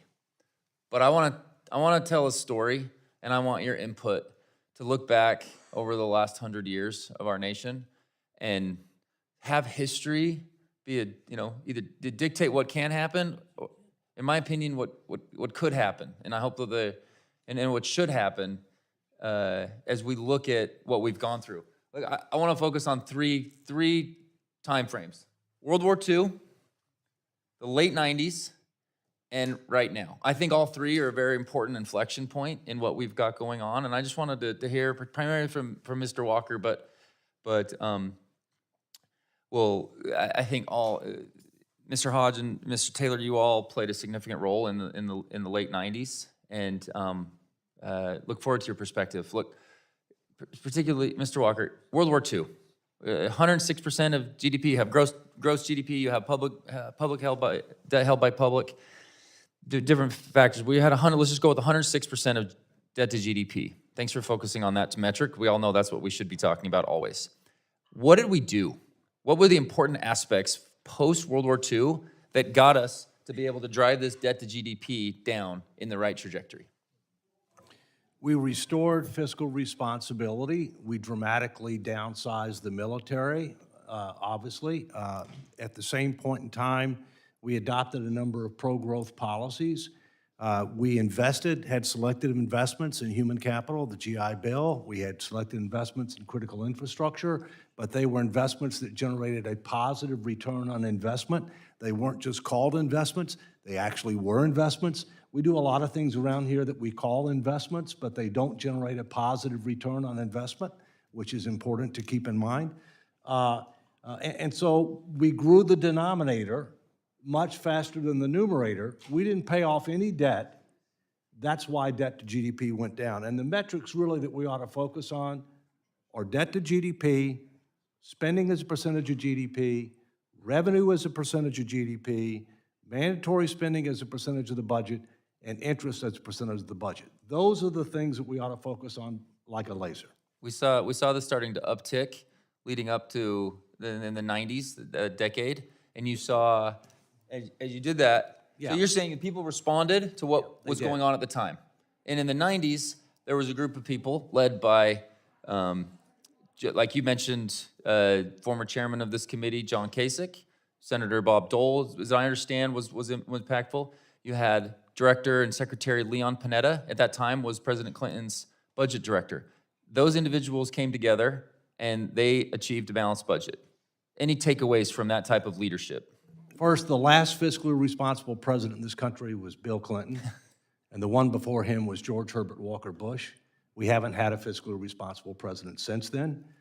You had divided government. Newt Gingrich was Speaker of the House. President Clinton obviously was a Democrat. John Kasich was budget chair. I was Comptroller General during that period of time. And I'll ask this to all three of you gentlemen. I'm going to give you a chance here. One major concern I have was with the letter that came back from President Biden yesterday. It says, no, we need a clean debt ceiling. We need to just raise this without any negotiations. Did President Clinton engage in good faith negotiations in the late 90s to restore some fiscal sense of responsibility? Mr. Taylor? So this is, you got to get rid of that thing beyond the red. That's what you guys got to do. There's no reason why you can't. Look at the history. Thank you. That's the point I'm trying Let's to do make it. here. We had another inflection point where we have to respond to what's going on. We had a record of spending during the pandemic. We have an opportunity, I know there's bipartisan support, to be able to do what other leaders of our nation have done in the past and address this issue and get us going back down. You have, Mr. Hodge, please. I want to be careful, I want you to be careful about taking too much out of the 1990s. Understand. The way the reason the budget balance of the 1990s were two factors primarily. One was the drawdown in defense after the Cold War ended, where defense went from 6% of GDP down to 3% or 3.5%, and the run-up in Y2K with capital gains revenues that came flooding in, and accidentally 6 months before we balanced the budget, CBO was projecting $200 billion deficits as far as the eye can see. Absolutely. It was an accident. The only And with the dot-com busting, we recognized the revenues weren't Yes. really there. That was a bit of a, there was not as much Yeah. fiscal discipline then as is the often. planets aligned to make it happen, but the president was at least willing to negotiate. And we're not seeing that right now. It's a big, big concern for what we've got going on to be able to respond to post-pandemic. Again, COVID was tough, but it was no World War II, right? This wasn't the catastrophic event of World War II. We have an opportunity as leaders in this nation to address so we can get this going back in the right direction. Thank you, and I yield back. I thank the gentleman from Utah, and now yield 5 minutes to my friend, Mr. Scott Peters from California. Thank you very much, Mr. Chairman. I did have questions for Mr. Zandy about the debt ceiling that were asked before. I think it's a tremendously risky thing. I would say sometimes this committee can be performative, and I want to credit my friend, Chairman Arrington, and my friend, Mr. Boyle, for really trying to make this a policy committee, and I really appreciate that. I do agree with President Biden, we should do a clean debt ceiling. I also understand the realities that that's probably not in the cards right now. So I think we should think about what the components are of an extension. And I would like to talk a little bit about where we are with respect to Social Security. And Dr. Zandy, maybe you could tell us what happens if lawmakers fail to shore up Social Security Trust Fund before it becomes insolvent in 2035? Well, it just adds to the instability of the system and the increasing angst of the population around their ability to. Yeah, specifically the angst of the people who will have their benefits cut. Exactly. So, Question that. my understanding that about 12 to 16,000 for a typical couple retiring in 2035. For a low-income couple, it is 7 to 10,000. I guess, could we talk a little bit about the effect of a $10,000 cut to a low-income couple? Yeah, obviously, that'd be a tremendous hardship. It's hard to imagine that would happen, right? Because It is hard to imagine Yeah. that would happen, isn't it? I've had people say that to me so many times in this building. it's not going to happen. But you know what? If you wanted to cut Social Security, what you would do is do nothing. Look, we had all these young people in here before who probably don't even imagine that Social Security will be there for them. And I just want to acknowledge that it's time to do something about it. I also want to say that it is unrealistic to take tax pledges, that no one under $400,000 will pay any more taxes, or Mr. Grover Norquist's pledge, no one's going to pay any more taxes at all. I hope that's not, the people who are serious about this are not really thinking that that's the way to do it. I like the idea of a commission because what happens in this building is if you have any singular idea, and you go to the microphone, you could lose your job. So I think in many ways, having a discussion among experts about what to do, and I don't favor cutting benefits, frankly. I think, we recognize Social Security has been the most important anti-poverty program. But I recognize that we're facing an insolvency in a few years, and we have to do something about it. I think a commission would be constructive. Let me also suggest, though, that we may be asking too much of Social Security, because it is an anti-poverty program. It is not really the full retirement program that perhaps people understand it to be today. When this was formed, pensions were very common. And we have a problem with getting people to save in this country. that I think we should maybe think about remedying as part of a commission or as part of a total solution. Senator Coons and I had a bill a few terms back, Congresses back, called the Savings for the Future Act, which would have taken 50 cents of any increase in the minimum wage and required that for every hour someone works, 50 cents is put aside for them for their retirement. And if you had done that from when someone was 18 to when they're 65, that's about $600,000 that they would have to retire on. And I hope that we will think a little bit more abundantly about what the role of the government is and what the role of private savings is and how this Congress might incentivize private savings. Because I think that's got to be, really what we're talking about is not saving Social Security. Really, that's not the task. The task is a dignified retirement for people. That's more than Social Security. Mr. Walker, does that make sense to you? Yeah, real quickly, thank you. First, if we do nothing on Social Security, benefits get cut 22 to 25% across the board. The reason that we reformed Social Security in '83 is because we were within weeks of having across-the-board cuts. That's not politically acceptable nor feasible. I used to be Assistant Secretary of Labor for ERISA, which oversees all private pension plans, defined contribution plans as well. You're right, Social Security is a floor. You can't live on the foundation. You have to build on it. Savings rates need to be higher. And one of the elements of the proposed Social Security reform that got 77% support was reform the defined benefit program to make it solvent, sustainable, secure, and have an automatic savings amount on top of that. Right. Automatic savings on top.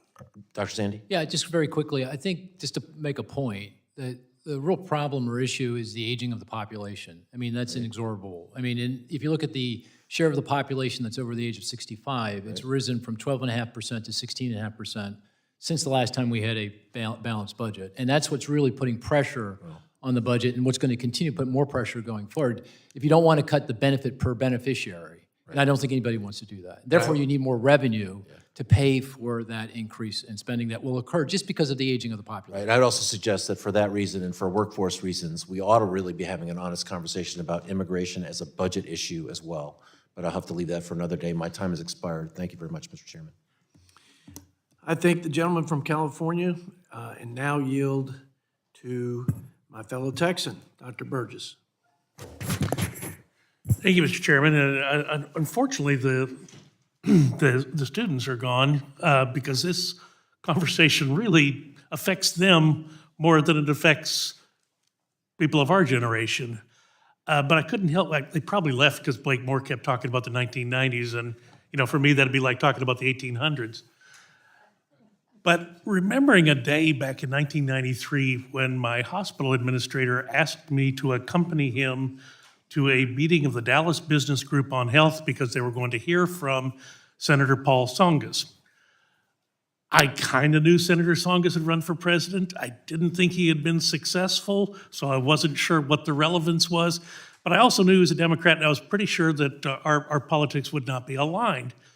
However, this was the week after Bill Clinton had given his health security address in the Congress, a joint session, the House and Senate.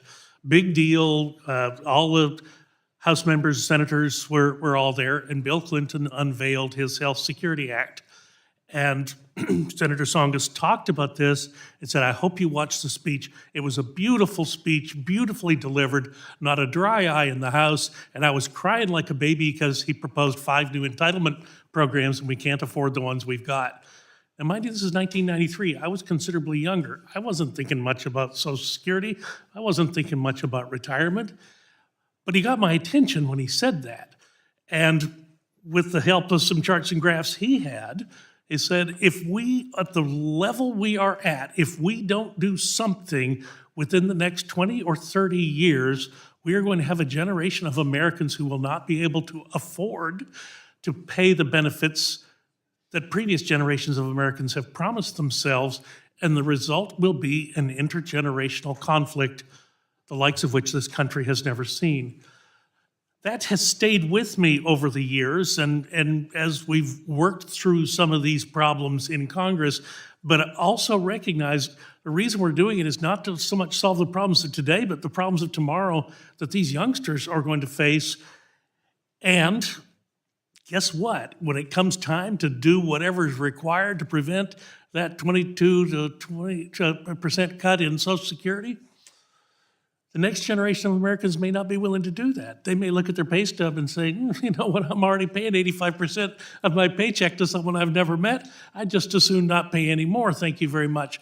So I just wondered, and we've got a brilliant panel in front of us, I'd just like to hear your thoughts on that concept of, at some point, the next generation of Americans may not be able to sustain us in the style to which we've become accustomed. We're all reaching for the button at the same time. We'll just go down the Yeah, road. Congressman, I just returned from Europe, and the payroll taxes that support the welfare systems in Europe, the retirement systems, are over 30%. So today, in the United States, workers and employers split 12.65% on the payroll taxes. Imagine more than doubling that.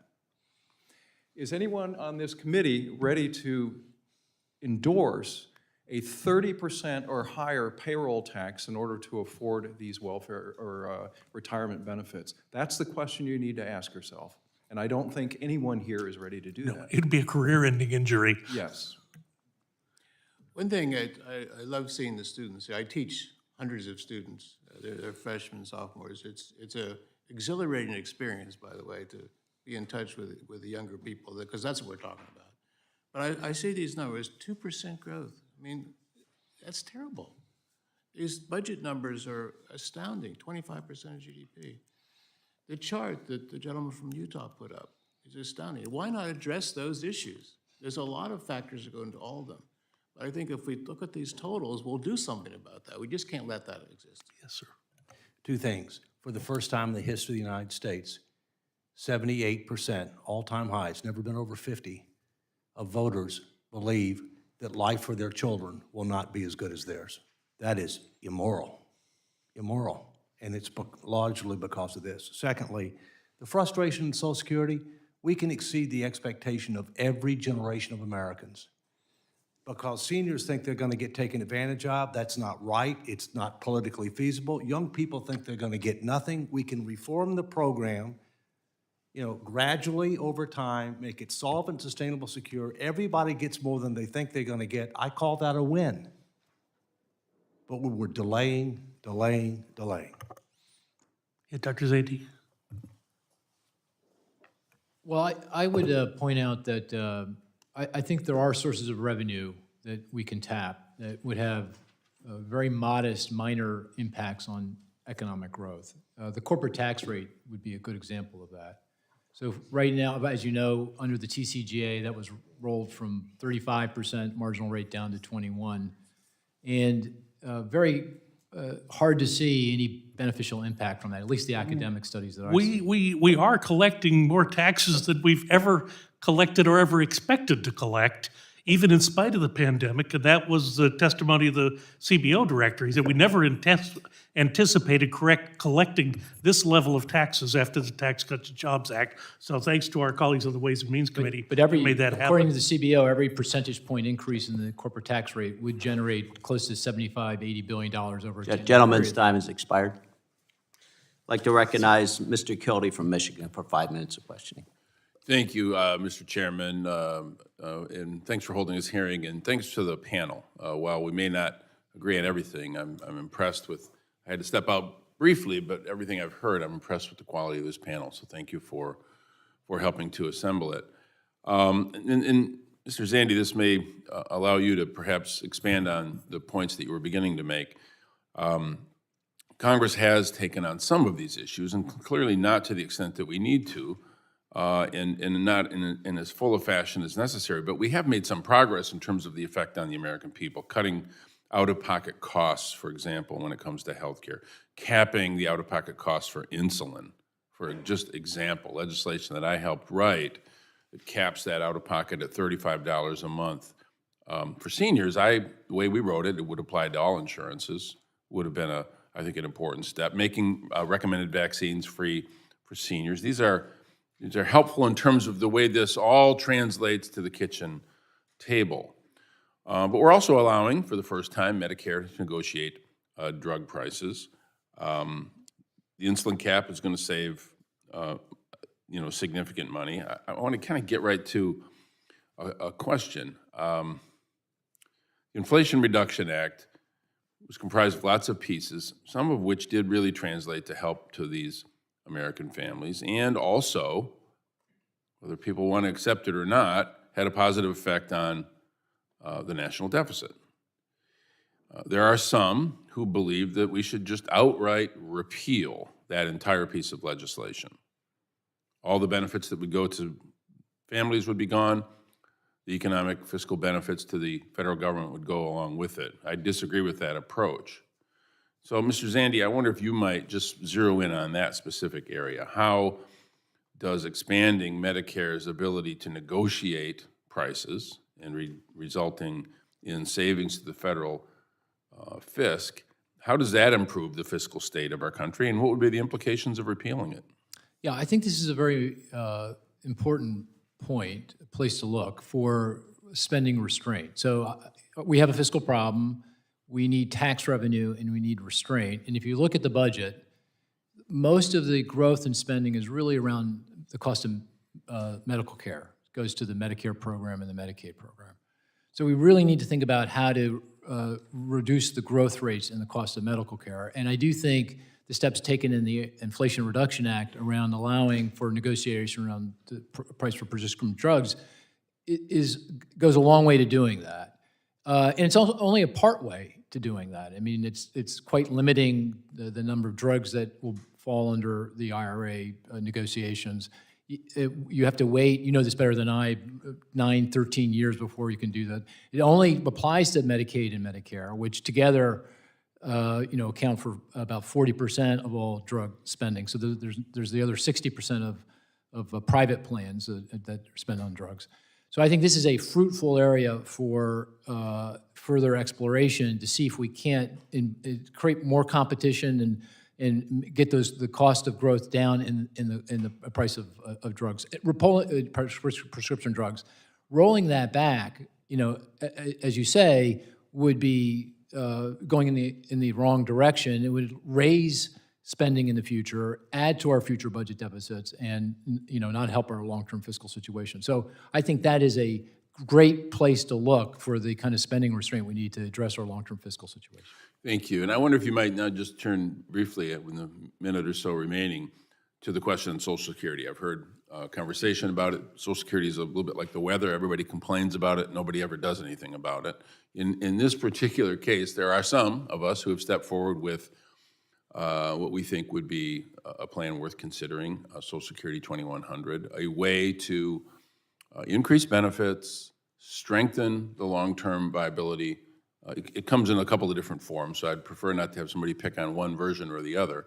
But doing so by dealing with the cap on Social Security taxation and applying that tax to income above that $147,000, actually above the $400,000 level. I wonder if you might just comment on that or any other approach that you might take that would avoid the cliff that we might face on Social Security. Yeah, that's exactly where I would go. I think we need more revenue. I mentioned higher corporate tax rates. Just roll back halfway the cuts that occurred under TCJA, and we would generate, according to CBO, at least $1 trillion over a 10-year period.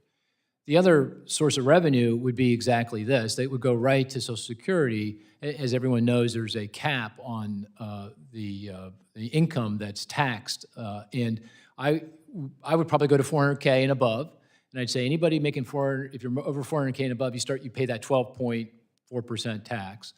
And then over time, you'll see the cap continue to rise as it currently does under law, and then we'd be paying on those earnings. And all we're doing is going back to the original Social Security system where when Social Security was put on the planet in the 30s, 93% of all earnings were taxed. That's not the case today because of the skewing of the income and wealth distribution that we're suffering with. So all we're doing is going back to the future, to the original intent of Social Security. And if you do that, you solve a lot of problems with the Social Security Trust Fund, and also you generate a lot of revenue that will address our long-term fiscal problems.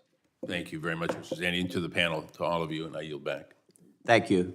I'd like to recognize Mr. Yakim from Indiana for 5 minutes of questioning. Thank you, Mr. Chairman, and thank you to all the witnesses for being here today and sharing your insights on the current fiscal state of our nation. It's been talked a lot about the future of our children. It is the single biggest concern that I have for our children is the fiscal state of our nation.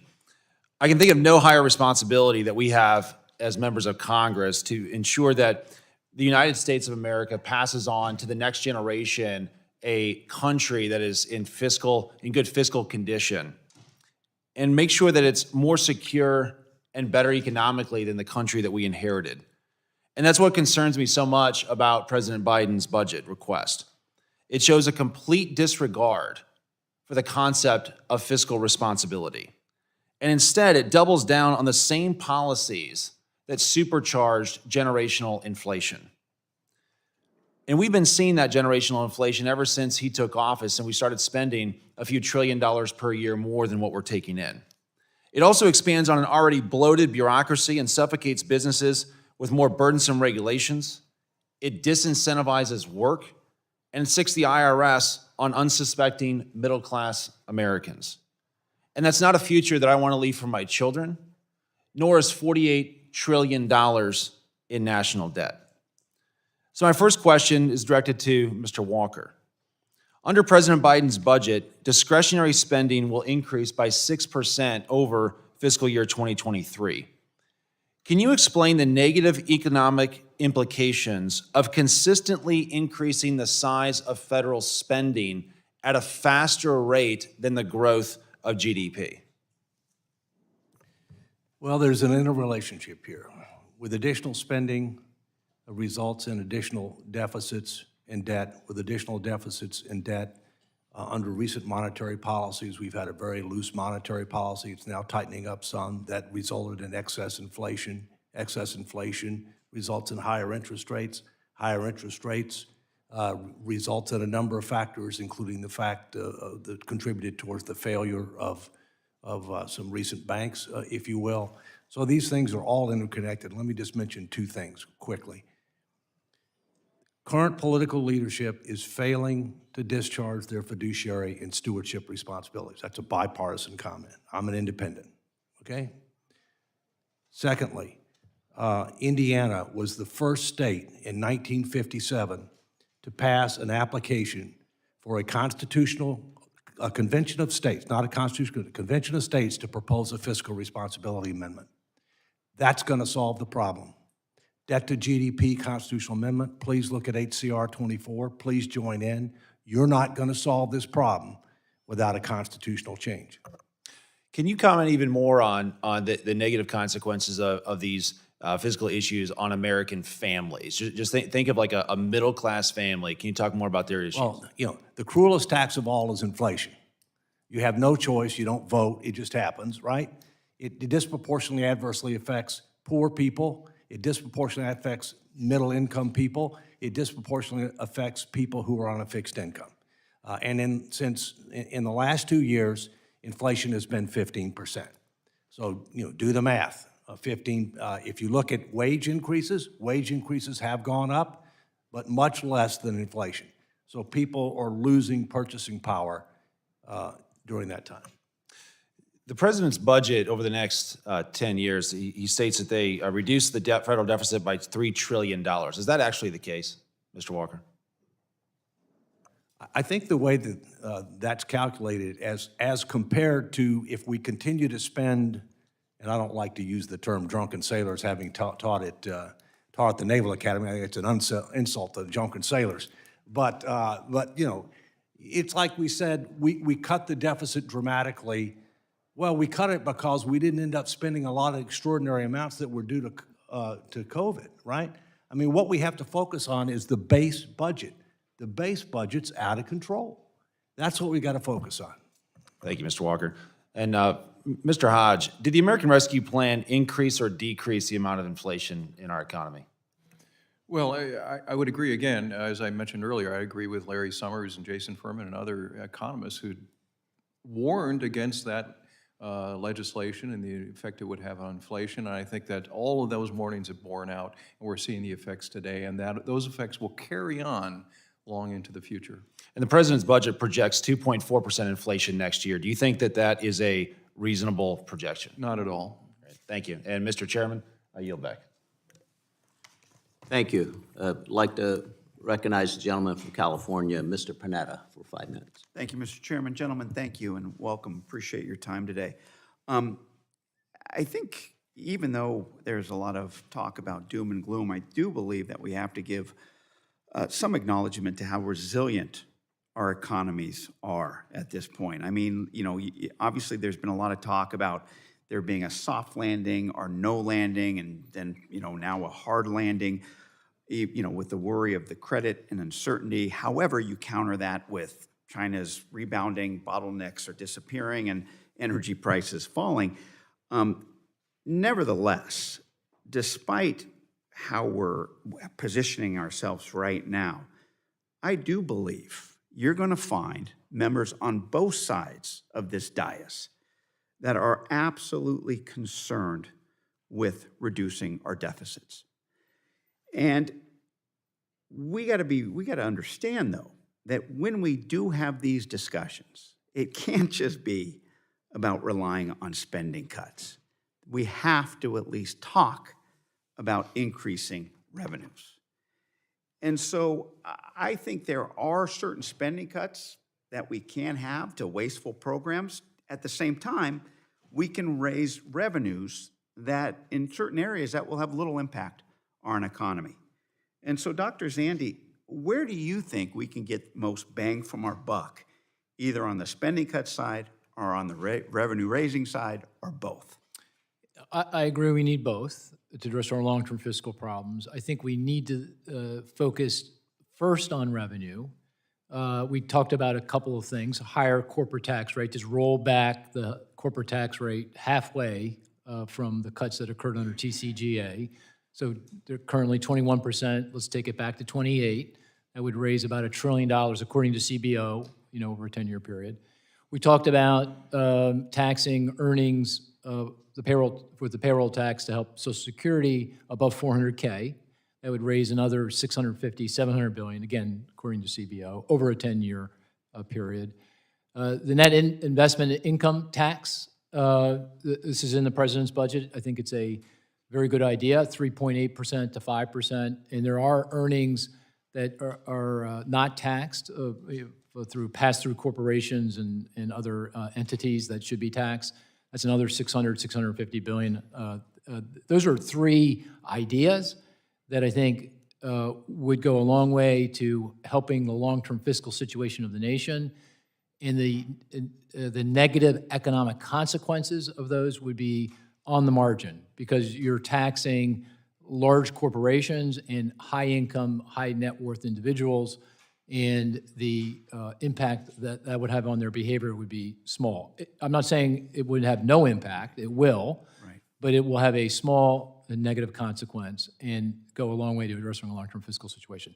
In terms of spending, I think you need to go to the cost of medical care, because if you look at the budget forecast, it really is the cost of Medicaid and Medicare, and you don't want to cut, nobody wants to cut, nobody has the willingness to cut the benefits per beneficiary. It's just simply we're aging, and we're going to have a lot more people that are in Medicare and in Social Security, and so we need to think about how to reduce the growth rate of the cost of medical care. And we talked a little bit about prescription drug negotiating prescription drugs. I think that's an excellent place to start in terms of, you know, working on those things. Great. Dr. Zandy, you talked about automatic stabilizers, and you know, you said that during the times that we were putting out many of the subsidies, we were guessing the right amount of aid that it would be. Could automatic stabilizers help help us deploy the right amount of assistance in a future emergency? Yeah, I think our automatic stabilizers really deserve a lot of focus among lawmakers. I mean, they've been put in place over time and haven't really been thought through. I mean, one example is unemployment insurance. That's a great example. Exactly. What a mess that has been. You know, we relied very heavily on that during times of recession, and very much so in the pandemic. But it's state, federal kind of program, and there's a lot of issues, problems in executing on that particular automatic stabilizer. And there's so many good ideas and examples overseas of better design that if we just thought about this, we would have a system in place that would be much more supportive of the economy at much lower cost in times of crisis. Great. Once again, gentlemen, thank you for being here. I yield back, Mr. Chair. Thank you. I would like now recognize the gentleman from Georgia, Mr. Ferguson. 5 minutes. Thank you. Thank you, Mr. Chairman, and thanks to each of you for being here. I've got the list of questions and topics is long and distinguished that I'd love to dive into. But let me start with just a couple of them, and then I want to move to a bigger picture. Number one, and Dr. Taylor, if you could possibly address this, I would appreciate it. What we've seen back home is that people are having a harder time paying for groceries. They're having a harder time paying for gas.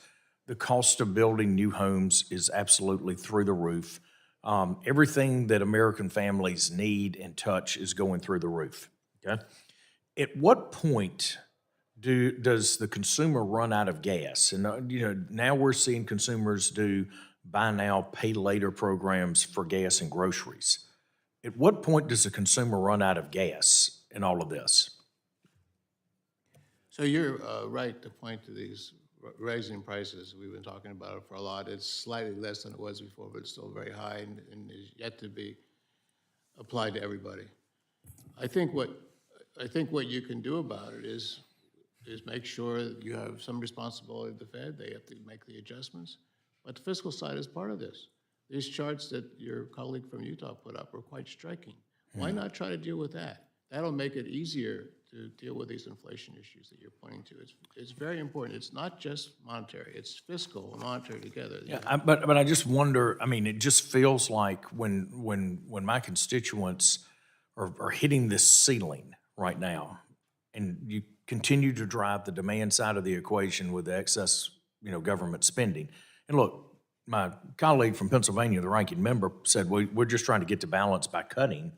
I would say we wholeheartedly disagree with that. A big part of this is about putting forth pro-growth policies that drive the economy. And why should we do that?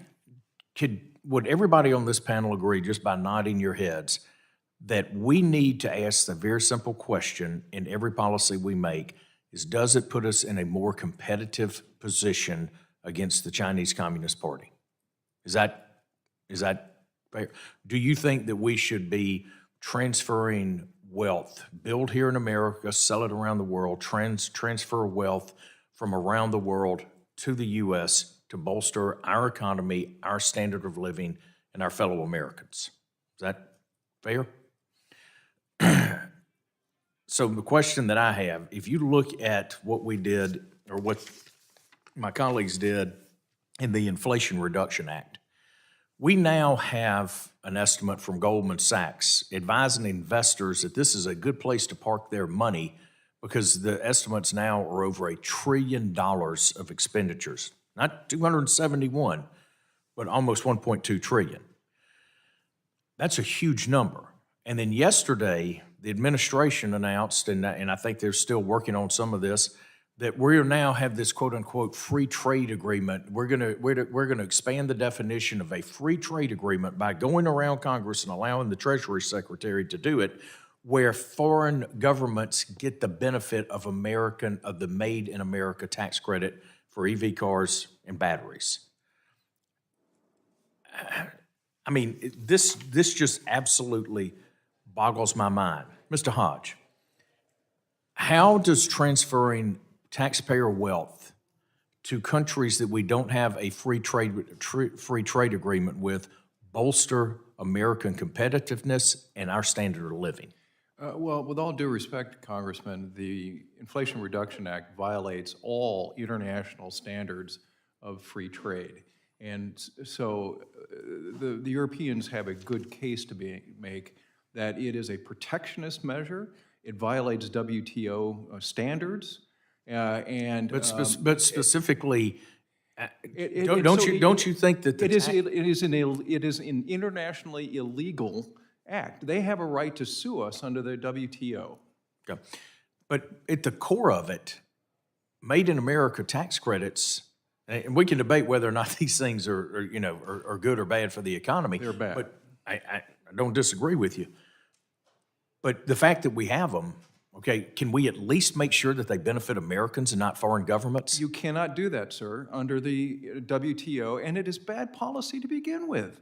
I mean, the whole premise of the Inflation Reduction Act is bad policy. It's corporate welfare at its worst. And in fact, you mentioned the Goldman Sachs. Look on page 8 of the Goldman Sachs study, and it shows you how bad of a corporate welfare this is. It lists all the companies that they think are going to benefit from it. And by the way, on that same point, by the time you fold in all of these tax credits, it's going to be a net benefit to the largest corporate citizens in America and around the world. And all of the rhetoric about corporations having to pay their fair share, it just gets flushed down the toilet because you're giving a tax break to the very people that you're demanding pay a higher level. With that, and my time has expired. I yield back, Mr. Chairman. Thank you. I'd now like to recognize Ms. Jackson Lee of Texas for 5 minutes of questioning. Mr. Chairman, let me thank you and the ranking member for this insightful hearing. But let me lay as a premise that none of this enlightening testimony transpired during the Trump administration. No Republican was interested in speaking clearly and loudly about the Trump corporate giveaway that has basically put us in a sizable hole.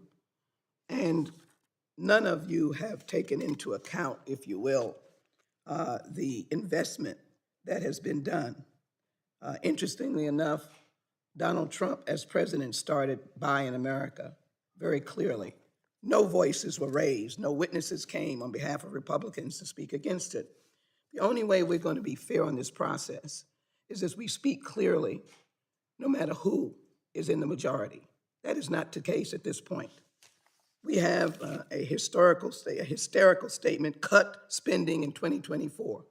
That means leave children along the highway of despair, impoverish people, no housing, no investment in education. Dr. Zandy, I'm going to question you in the backdrop of some of these points, but I ask unanimous consent to place in the record. The Guardian next expects prices to slow this year in sign that inflation is easing. May 29, 2023, I ask unanimous consent to put that in the record. Forbes magazine, February CPI report shows that inflation keeps falling, March 14, 2023. I'm not suggesting that we should not be here being serious about this issue, but let's be realistic and let's have all the facts. Now, as I question you, Dr. Zandy, allow me just a moment that I want to put on the record. You know, a budget is a vision for America. In the president's budget, he spoke to the horrors of gun violence. And I want to put on this record that we have yet to see the Republican budget. We've yet to see it. And yet I just came from standing again in front of the steps of the United States Capitol, mourning the mass murder that occurred in Nashville, Tennessee. 3 dead 9-year-olds, 3 wonderful adults are now having their families mourn. We cannot get an assault weapons ban. We cannot get universal background check. And guess what? The ending of all of this carnage saves money. Children dying, number one, is homicide. It saves money. If we begin to grapple with this violence that is taking over America. But we haven't seen the Republican budget, so we don't know whether they care about stopping gun violence or not. I know we do, because we put money in there for violence intervention, and we put money in there to increase safety as it relates to gun laws. But we can't move, because if we have people being affronted by not having an assault weapon on their kitchen table, enough is enough. Let me quickly just ask you, if I might, investment isn't, and can you answer the question, would we not consider the bipartisan infrastructure bill, the Inflation Reduction Act, and I want to give you an opportunity to respond to this so-called corporate piggy bank, if you will, and the CHIPS Act, which I'm so excited about, which is research and investment. Does that not give us investment? And yes, we have private sector partners. My last point, because my time is running, I want you to answer this all together. Could you dive into how devastating the present law is that we raise the debt ceiling? That's the process. Prospective legislation, we can look at if it makes sense. We'll need a lot of economists to tell us that we should do a balanced budget in the United States of America. I want my Republican friends to understand that this country is a rainy day umbrella for crisis in our states. Do you know what happened in Mississippi? No one is going to be able to help them with 25 dead but the United States. So this question of debt ceiling, the threat of not raising it, if you can do a deep dive to say how devastating that is. First, the question of investment and how that impacts. You might want to comment on my articles that I just gave you on inflation. And then, of course, and forgive my voice, and then, of course, the deep dive on the question of debt ceiling having to be raised. Thank you. I'd say your voice is very strong. Horse or not, it's a very strong statement. Well, on the investment, I concur. I think the infrastructure legislation, the CHIPS Act and the IRA, the Inflation Reduction Act, taken in their totality, will be positive to long-term economic growth, address some of our pretty obvious geopolitical limitations when it comes to the chip supply chains that were so problematic during the pandemic, and also in terms of our relationship with China, very, very important. And I think it is very clear that climate change is a very serious issue. You can see it increasingly in the climate change and the impact that's having. So I concur with that. In certainly very positive long-run investments. And generally, if you look at all the pay-fors that are in them, it's largely paid for, at least on a static basis. And again, I'm using CBO estimates for that. Of course, now with the debt limit, I mean, I think that's just pretty clear that just has to be raised. It's an anachronistic law that is not helpful. It's very counterproductive, and it just needs to be raised without drama. Any drama in the current environment would be highly counterproductive, and particularly in the current environment when everyone's on edge with what's going on in the banking system. It just doesn't make a lot of sense to go down any different path than let's just raise the debt limit and move on. Thank you. Thank you. Thank you very much. I yield back. Thank you. I'd like to now yield myself 5 minutes for questioning. And I want to, a few random comments maybe, go back, Mr. Walker, to some of the comments you made. You talked about heading off a cliff. You mentioned the decline of the Roman Empire. And I'd like to just put a little more context on that. We can look at history at the rise and fall of nations and empires, and you mentioned the Roman Empire. We can look at the Dutch Empire, we can look at the British Empire, we can look at Chinese dynasties that have risen and fallen. And you compare where we are now, and it's pretty hard to say that we're not in a potentially declining. And I think it's going to be incumbent on us to think about what the future generation will say about us as policymakers here at this time. Will we be able to reverse that decline? Because every time there's been a decline, you saw another rising world power, you saw political instability and incivility, and almost, maybe most importantly, you saw an expansion of the money supply, continuing reliance on the central government, and then the loss of the reserve currency as a result of fiscal policy. And it's pretty easy to see a pathway forward along those lines. Students were here earlier today. I don't know that let me say one other thing. These cycles do not happen in a lifetime. They generally happen over a period of 75 years or 100 years or hundreds of years. And so, whereas we look at the world through a lens of what we've experienced in our own lifetimes, that's not what's about to happen historically. So what we have coming up in the next few decades will be different from what we have historically, will probably be different from what we've experienced in our lifetime. So I guess the question, Mr. Walker, is you mentioned a commission where we have this conversation with the American people. I'm not sure that the American people really understand what happens if this decline continues. How would you talk about that, and how can we make that more clear to the American people? Well, first, there are four things it takes to be a superpower: global economic power, global diplomatic power, global military power, global cultural influence. We have it today. The question is, are we going to have it in the future? The leading indicator on the way up, the leading indicator on the way down is economic power. If you can't put your finances in order, you will lose economic power. If you lose economic power, you'll lose the others. Facts are clear and compelling. History shows that we're not doing the right thing. What does that mean to the average American today? What does the future look like if Americans? Well, Alice Rivlin and I had forums with demographically representative groups of voters to show them, here's where we've been, here's where we are, here's where we're headed, here's what the potential consequences.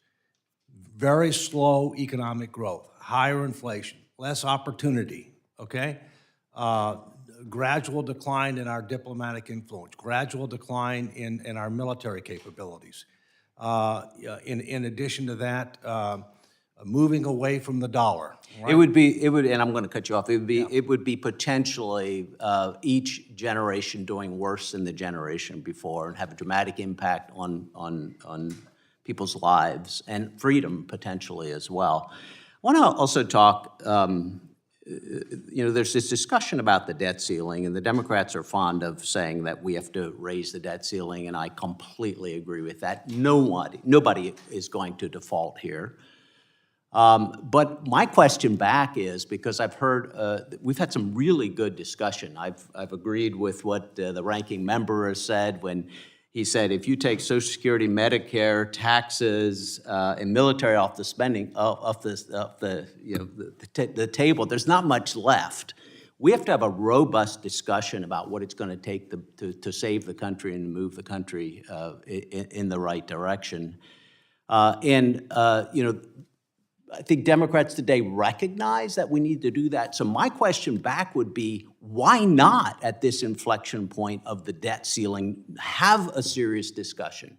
So why shouldn't we talking about the conditions to move forward and to raise the debt limit? So that would be my question to Democrats who are accusing Republicans of wanting to default. That will not happen. We want to have a serious conversation about what direction it takes the country. And then I want to talk just very briefly about the commissioner. I know I'm out of time. You want to gavel me down? But just very briefly. We had a commission in Pennsylvania when I was the chair of the Education Committee that looked at a difficult problem.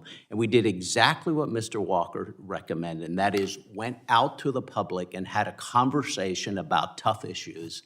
And we found what you said today, and that is that people are ready to recognize a difficult problem, and they're ready to have a conversation about the tough decisions that need to be made to go forward. And so, if an outcome here would be we have some commission that either looks at the mandatories or, even more importantly, looks at how we can put us on the right path, I think that's a discussion, and it would need to be a discussion that's had with the public to let everyone know the situation that we're in. With that, I have no time to yield, but we'll go to, let's go to the ranking member of the Education and Workforce Committee, Mr. Scott. Oh, you want me to? That's fine. I didn't see Mrs. Wexton was here. It's Wexton. Yes. I'm sorry, I didn't see Ms. Wexton here. We'll go to Ms. Wexton of Virginia Deferring for to my 5 colleague minutes of from question. Virginia, if he wants to go first, you can go first, Mr. Scott. Somebody please go. I'll go. Thank you. Thank you, Mr. Scott. Thank you, Mr. Chairman. Mr. Chairman, I get, having been here, I think probably longer and probably the only one here that actually voted on the Clinton 93 budget, I get a little concerned about revisionist history. Because we're talking about being lectured by Republicans who, ever since Kennedy, every Democratic presidential administration has left office with a better deficit situation as a percentage of GDP than they inherited. Everyone without exception. And every Republican since Nixon has left office with a worse deficit situation than they inherited without exception, President Trump was on the way to doing that before the pandemic. President Biden is on the way to fulfilling that trend. And yet, we're lectured time and time again from the same group. We talk about, I also get a little anxious when people try to give Republicans credit for what happened during the 90s, and as if John Kasich was responsible for balancing the budget. The 93 budget passed with no Republican votes in the House, no Republican votes in the Senate. Al Gore broke the tie in the Senate. It was a one-vote margin. The last vote was cast by Marjorie Magolus-Brzezinski, and they started a chant, "Bye-bye Marjorie," for casting that vote. By the time Kasich got involved to balance the budget, the deficit was virtually eliminated. And yet, you try to take credit for it. In 2001, when President Clinton left office, the projection, you can disparage the projections, but you can ask the head of the CBO about his projections. Projection was that we're going to pay off the entire debt held by the public by 2008, put all the money back in the trust funds by 2013. President Bush came in, 2 tax cuts not paid for, 2 wars not paid for, prescriptive drug benefit not paid for, and all of a sudden, surprise, we're back in the ditch. And yet we're being lectured by that group. And now we have a situation where we have President Biden is reducing the deficit. He's already done $1.7 trillion. Compared to what? Compared to doing nothing, he's improved the deficit, and he's proposed $3 trillion more reduction in the deficit, and we have nothing to compare it to because there's no Republican budget. Now, the reason we don't have a Republican budget is because the numbers don't add up.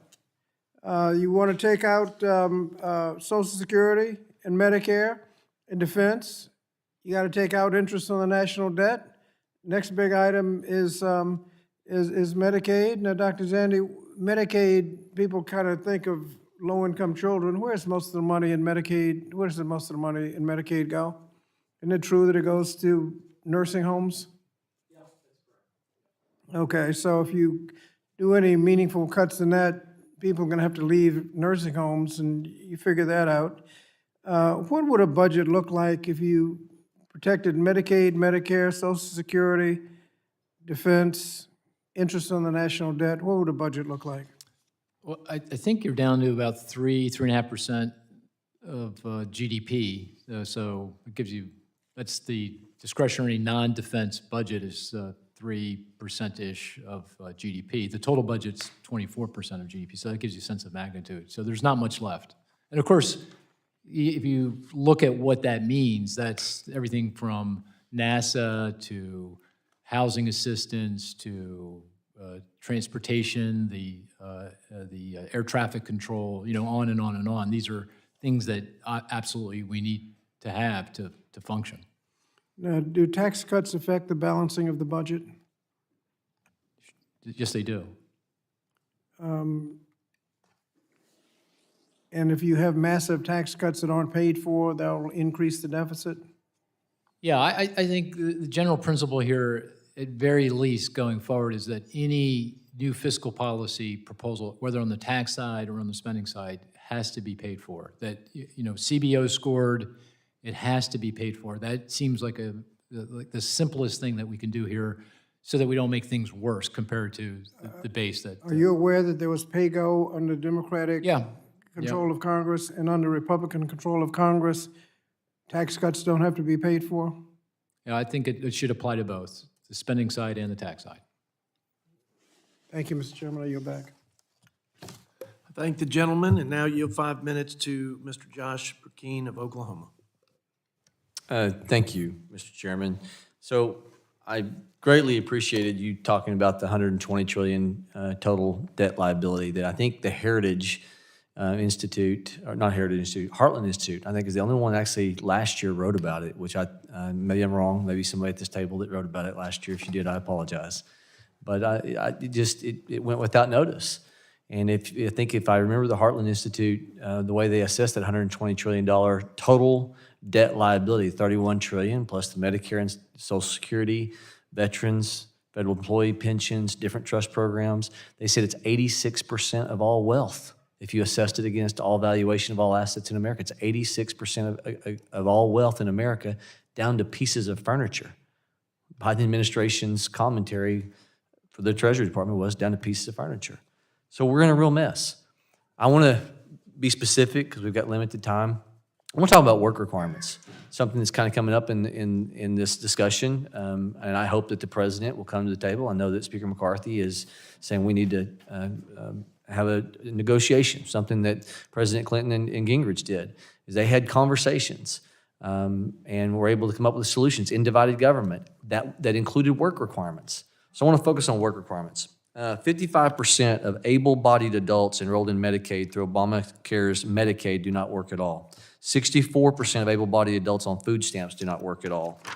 Even before COVID-19 pandemic and the related policy changes, which increased benefits and decreased rules around work, 48.5 million of able-bodied adults who received Medicaid, food stamps, public housing, child care benefits, only 3 million of that 48.5 million were subject to work requirements. Before COVID-19, a majority of able-bodied adults on Medicaid did not work at all. They reported zero earned income. Before COVID-19, 3 out of 4 able-bodied adults on food stamps did not work at all. So there's a maximum from 1935, and I put it to memory because I think it's powerful. Something that I think we can all agree on, maybe put our partisan hats aside. It says, you cannot help the poor man by destroying the rich man. You cannot strengthen the weak by weakening the strong. You can't lift the wage earner up by pulling the wage payer down. You can't build character and courage by taking away people's initiative and independence. And you can't help people permanently by doing for them what they could and should be doing for themselves. And you can't further the brotherhood of man by inciting class hatred. Mr. Walker, starting with you. What are your thoughts on work requirements? There's a CBO estimate out there that says that it could save as much as $300 billion while increasing revenue by another $221 billion. And couldn't this solve some of our worker shortage issues versus always looking to illegal immigration in addition to affecting our budget? And couldn't it change a lack of work ethic that's undermining this nation? Several things. We ought to have work requirements. There's no question about it, at least looking for work, attempting to look for work. Secondly, it tells you that some of our programs are obviously pretty generous because people don't have to work, and they may not even be looking for work, if you will. But you also have to look at the difference between what does our economy need with regard to skills and knowledge, versus what we have. And the biggest problem that we have is that we have a skills gap. We have a knowledge and skills gap, and our immigration policy really needs to be focused on that. By the way, most of our European allies have already figured this out. It shouldn't be focused just on relationship. It needs to be focused on what type of skills and knowledge do we need in this country in order to grow the economy and to make sure that everybody has an opportunity. And by the way, last thing on this, and it's related but not direct. Not everybody's going to go to college, all right? Not all college degrees are equal. Not all colleges are equal. We need a lot of people in the trades. Let's learn from Germany and some other countries to try to figure out how we can end up doing a better job there. Thank you. Mr. Taylor? Well, we need to invest more in people, for sure. That's what you seem to be saying. But I think that we can't lose sight of the big goals. I mean, 2% growth, this gigantic deficit. The gentleman from Utah, I don't know if you saw his chart, is astounding. Why can't we deal with that? You can deal with that. Can I add something? Just reclaim That's my the time? important thing to deal with. So $1 trillion, it's a dated number, $1 trillion out of a $6 trillion budget, and this is dated, it's going to be larger than $1 trillion, is of the 82 federally means-tested program, which is direct cash, housing assistance, Medicaid, food. So this is a sizable number, and so couldn't we affect change in our budget? Put it on the table. Put it on the table and discuss it with your colleagues. I would not be in favor of that. I would be in favor of things that induce growth, induce income for all Americans. And that's what my preference would be. And Mr. Hodge, before I ask this, I want to say this, because I got 1 second left. Jamestown implemented a biblical requirement that finally made our colony successful. Thou shalt not work, thou shalt not eat. Jamestown was the first successful colonization because they took something that is pretty common sense. Mr. Hodge, what are your comments on this? The welfare reforms that were passed during the Clinton administration required work, and I think they were very successful. Sadly, they've been watered down since, and it leads to the kind of problems that you've just outlined in those numbers. The problem with our agencies today is they measure their success on how many people are on the rolls, not how many people they've helped off the rolls. And that's what we should be measuring, how many people we move from welfare to work to success and better living standards. And we've got all the incentives wrong. I'm out of time. I yield. I thank the gentleman from Oklahoma, and now yield 5 minutes to Ms. Wexton. Thank you for your patience from Thank you very Virginia. much, Mr. Chairman. I was temporarily regretting my decision, but I think I made a good decision anyway. It's good to thank you all to the witnesses for coming and appearing before us today. It's been really, really informative, very fascinating stuff. Mr. Walker, I 100% agree with you. We need more people in the trades. Absolutely, we do. I mean, the world needs more electricians, the world needs more plumbers, and those folks do really well in their jobs. Try telling it to any of the parents in my district, though. But yeah, we definitely need more people in the trades.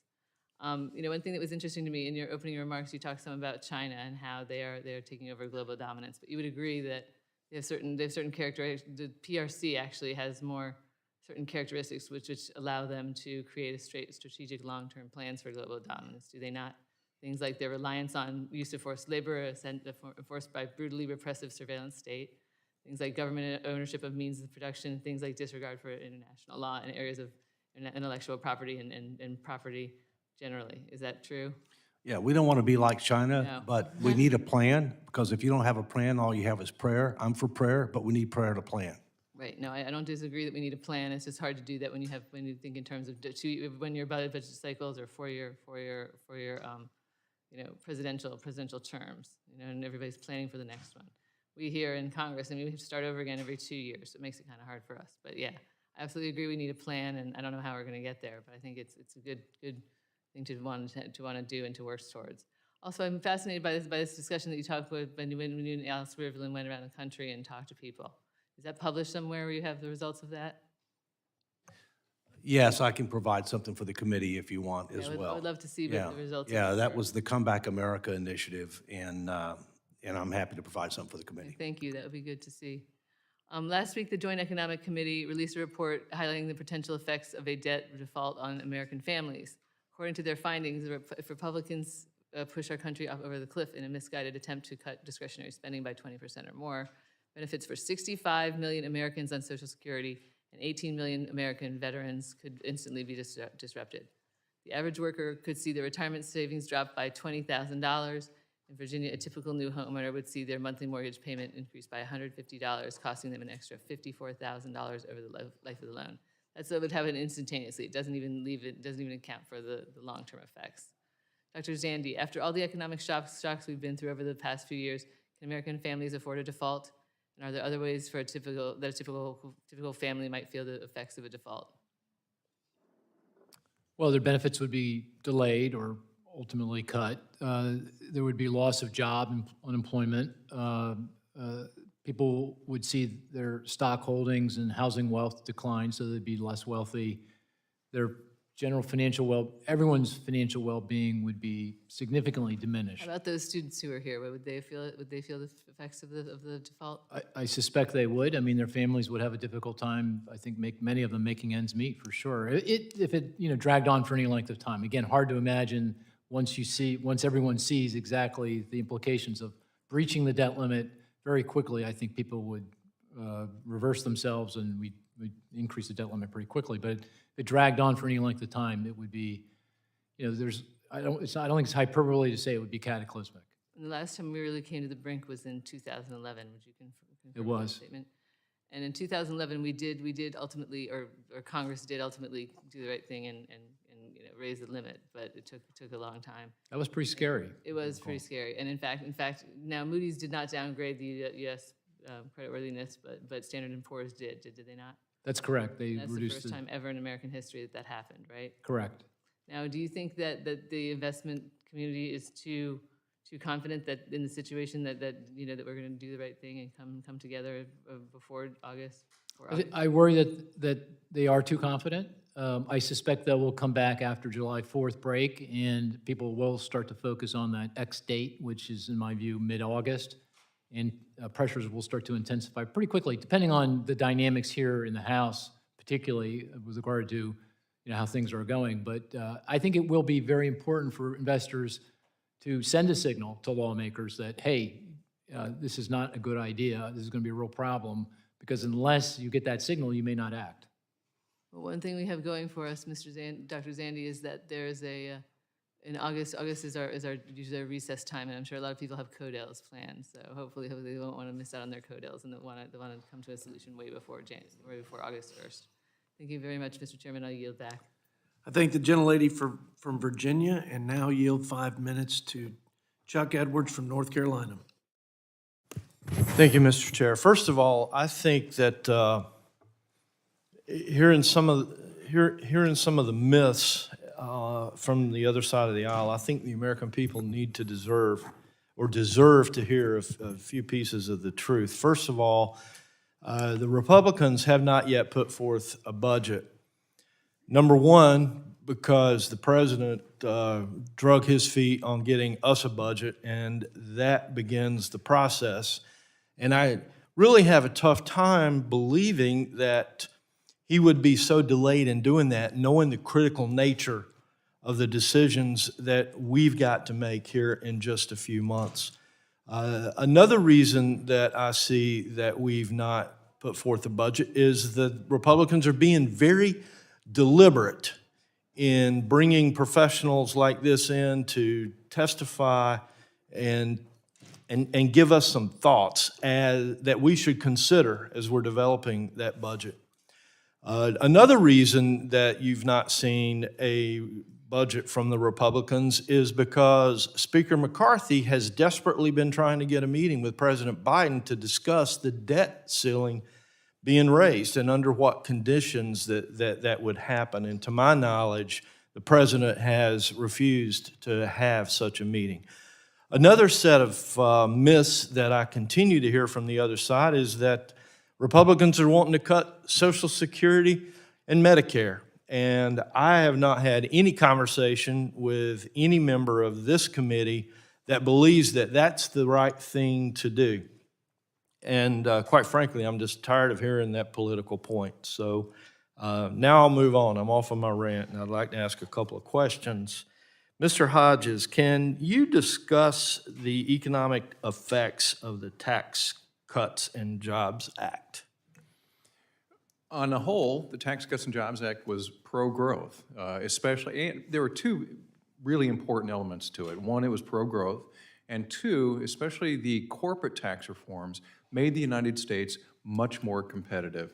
Before the Tax Cuts and Jobs Act, the United States had the highest corporate tax rate in the industrialized world. We are now at least modestly competitive, and we are down now into the middle of where our economic competitors are. To raise that corporate tax rate would have severe economic effects. Our model shows that the Biden budget, by increasing the corporate rate, would knock about 0.7% off the long-term effects of the GDP, and it would cause both a reduction in wages but also jobs.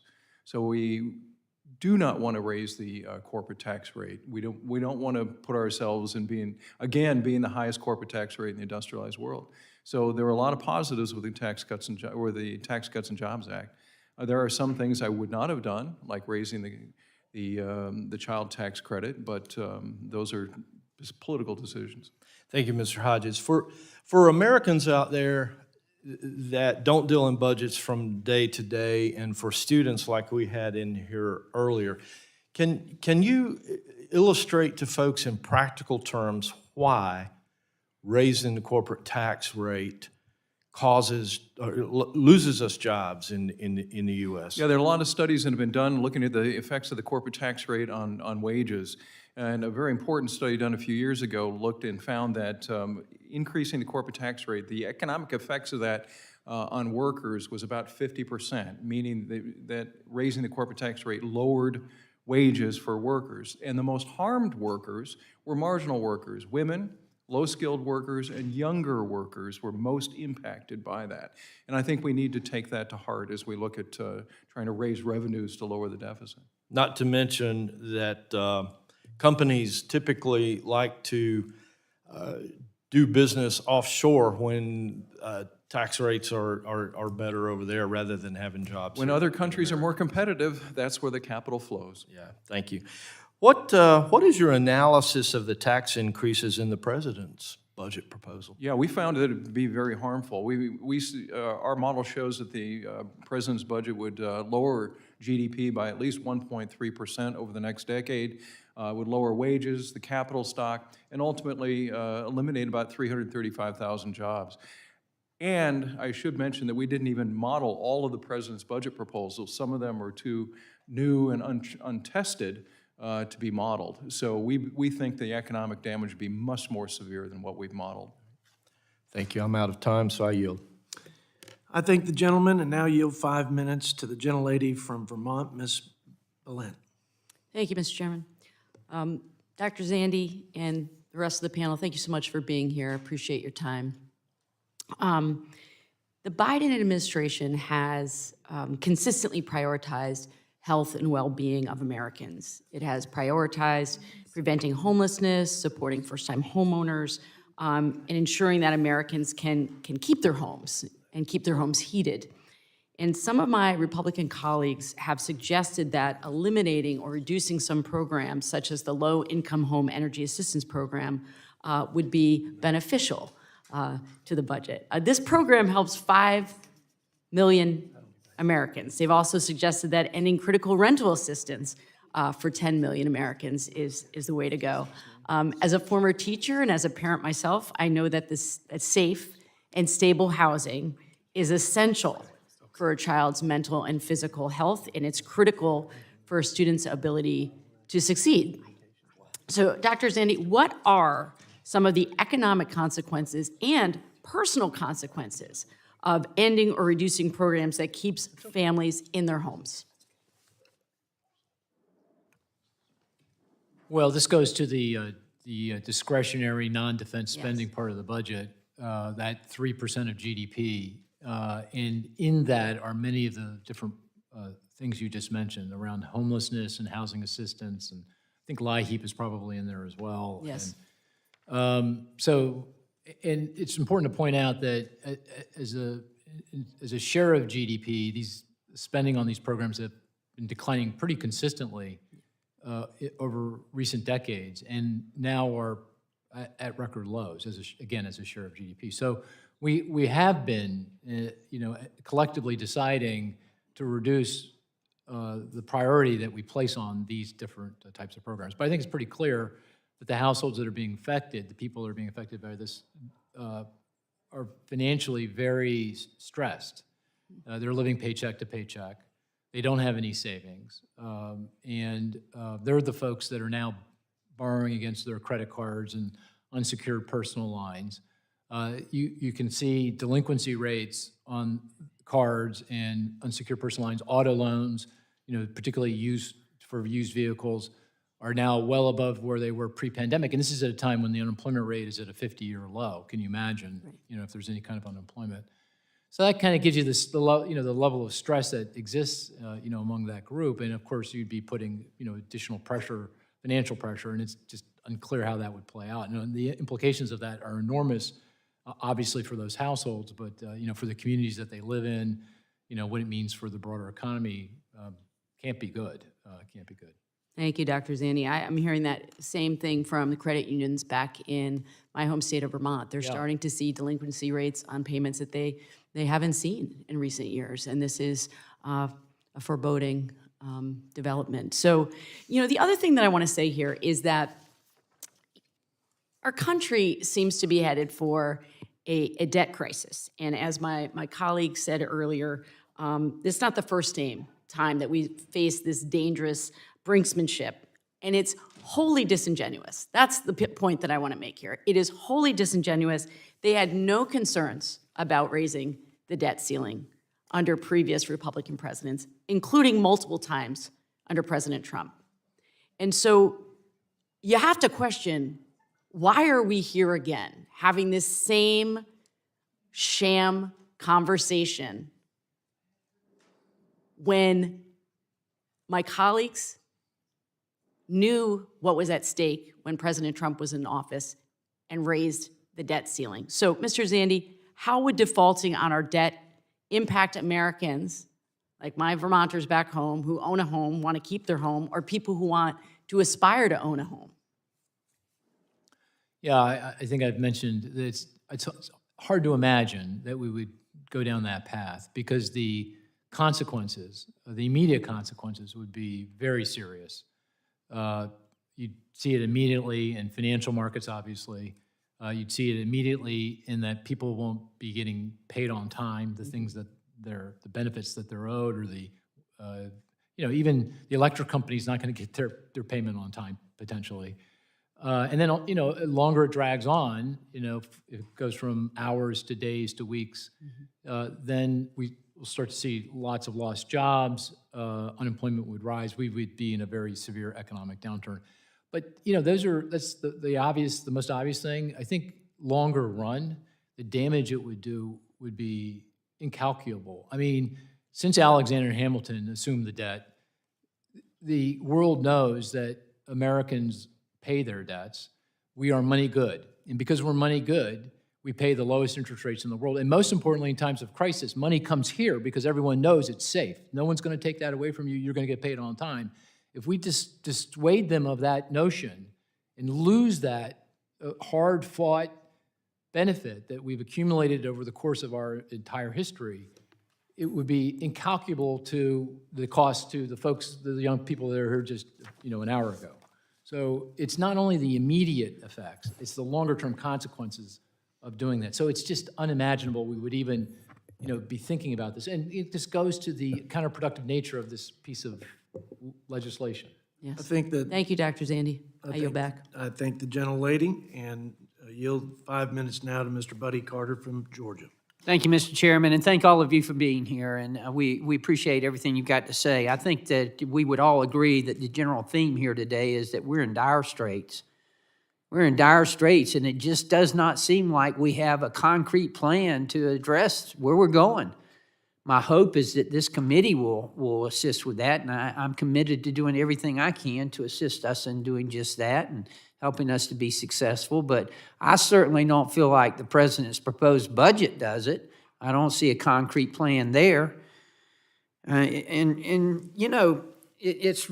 continues to be an addiction to spending. I mean, you've talked about numerous times today about how much this proposed budget is going to be spending over the next decade. Unbelievable.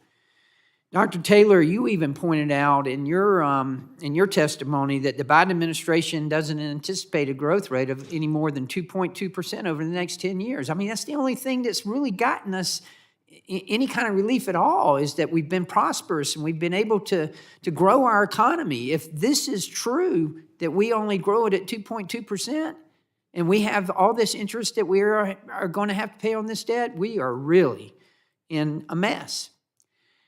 I think the biggest indication of just how much of a mess we're in is the interest on our debt. I mean, it's unimaginable. You talk about unimaginable for us not to pay our debt, and we're going to pay our debt. We know that. We're not going to default on anything. But the only thing more unimaginable than that is that $32 trillion in debt and the interest on that debt, that we're going to be paying more on the interest on our debt than we're going to be paying for defense. The number one responsibility of this federal government is to protect our homeland and protect our country. And we're going to be paying more on the interest on the debt. Dr. Taylor, let me ask you, what do we get from interest spending? What do we get when we pay the interest? Do we derive anything from it? It just reminds us of the debt we've already incurred, and so that's the issue. And we're not even talking about the principal. We're just talking about the interest. That makes it even worse. Does it make any sense to be on track to have interest be the largest federal program? And it is predicted, I think y'all have even mentioned, that it's going to be the largest line item in our budget. Does that make any sense, Dr. Taylor? No, it doesn't make sense. That's why I say look at the whole picture of the budget. Get it down. Get it to, I say balance, whatever you want to, get it down. And we've seen so many illustrations of that already in this hearing. that you need to drill down, and your colleagues need to drill down. You need to get a hold of it. Let me ask you, and I'll ask any of you, what's it going to take to get people's attention? What's it going to take to get people's attention? Members of Congress, what's it going to take to get our attention? And I'll include myself in that, to recognize just how serious of a problem this is. Mr. Walker? We have three maladies in America: myopia, tunnel vision, and self-interest. People are very short-term focused. They look at one issue at a time without understanding the big picture, the domino effect, and they're concerned about themselves, okay? That's just not typical Americans. That's here, too. What's going to get your attention here is a constitutional amendment. A constitutional amendment that says you cannot take on more than a certain amount of debt as a percentage of the economy. That will force pro-growth policies, but it'll force tough decisions with regard to spending, mandatory and discretionary, as well as revenues. That's what you need. And if you don't get that, I'm not very hopeful about our future. Thank you. Anyone else? Well, the sad fact is, Congressman, that our federal budget is what we call in economics a tragedy of the commons.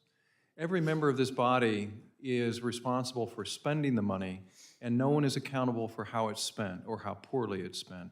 And until we can change some of those dynamics, we're going to continue to have these problems. Somebody is going to have to take responsibility, and it has to begin now. I couldn't agree with you more, and I appreciate that. And you know, I know somebody made the comment a minute ago that we got a revenue problem. No, we don't have a revenue problem. We got a spending problem. I'm sorry, did you want to speak? No, I was just, count me naive, but I'm hopeful. I think the last time we collectively made a lot of progress on our long-term fiscal situation was in the 90s. And that's the last time interest expense rose to a point where it was greater than the amount we spent on defense and other things that we all can agree that are very important. And we're going to be there here pretty soon. So my sense is that over the next couple, 3-4 years, you will get a consensus that we do need to change that. Well, let's hope we have the political courage to do just that and the political sense. Thank you all for being here. Thank you, Mr. Chairman. I thank I'll the yield back. gentleman from Georgia, and now yield 5 minutes to the gentlelady from Minnesota, Ms. Omar. Thank you, Chairman. Thank you all for being here with us and for your patience today.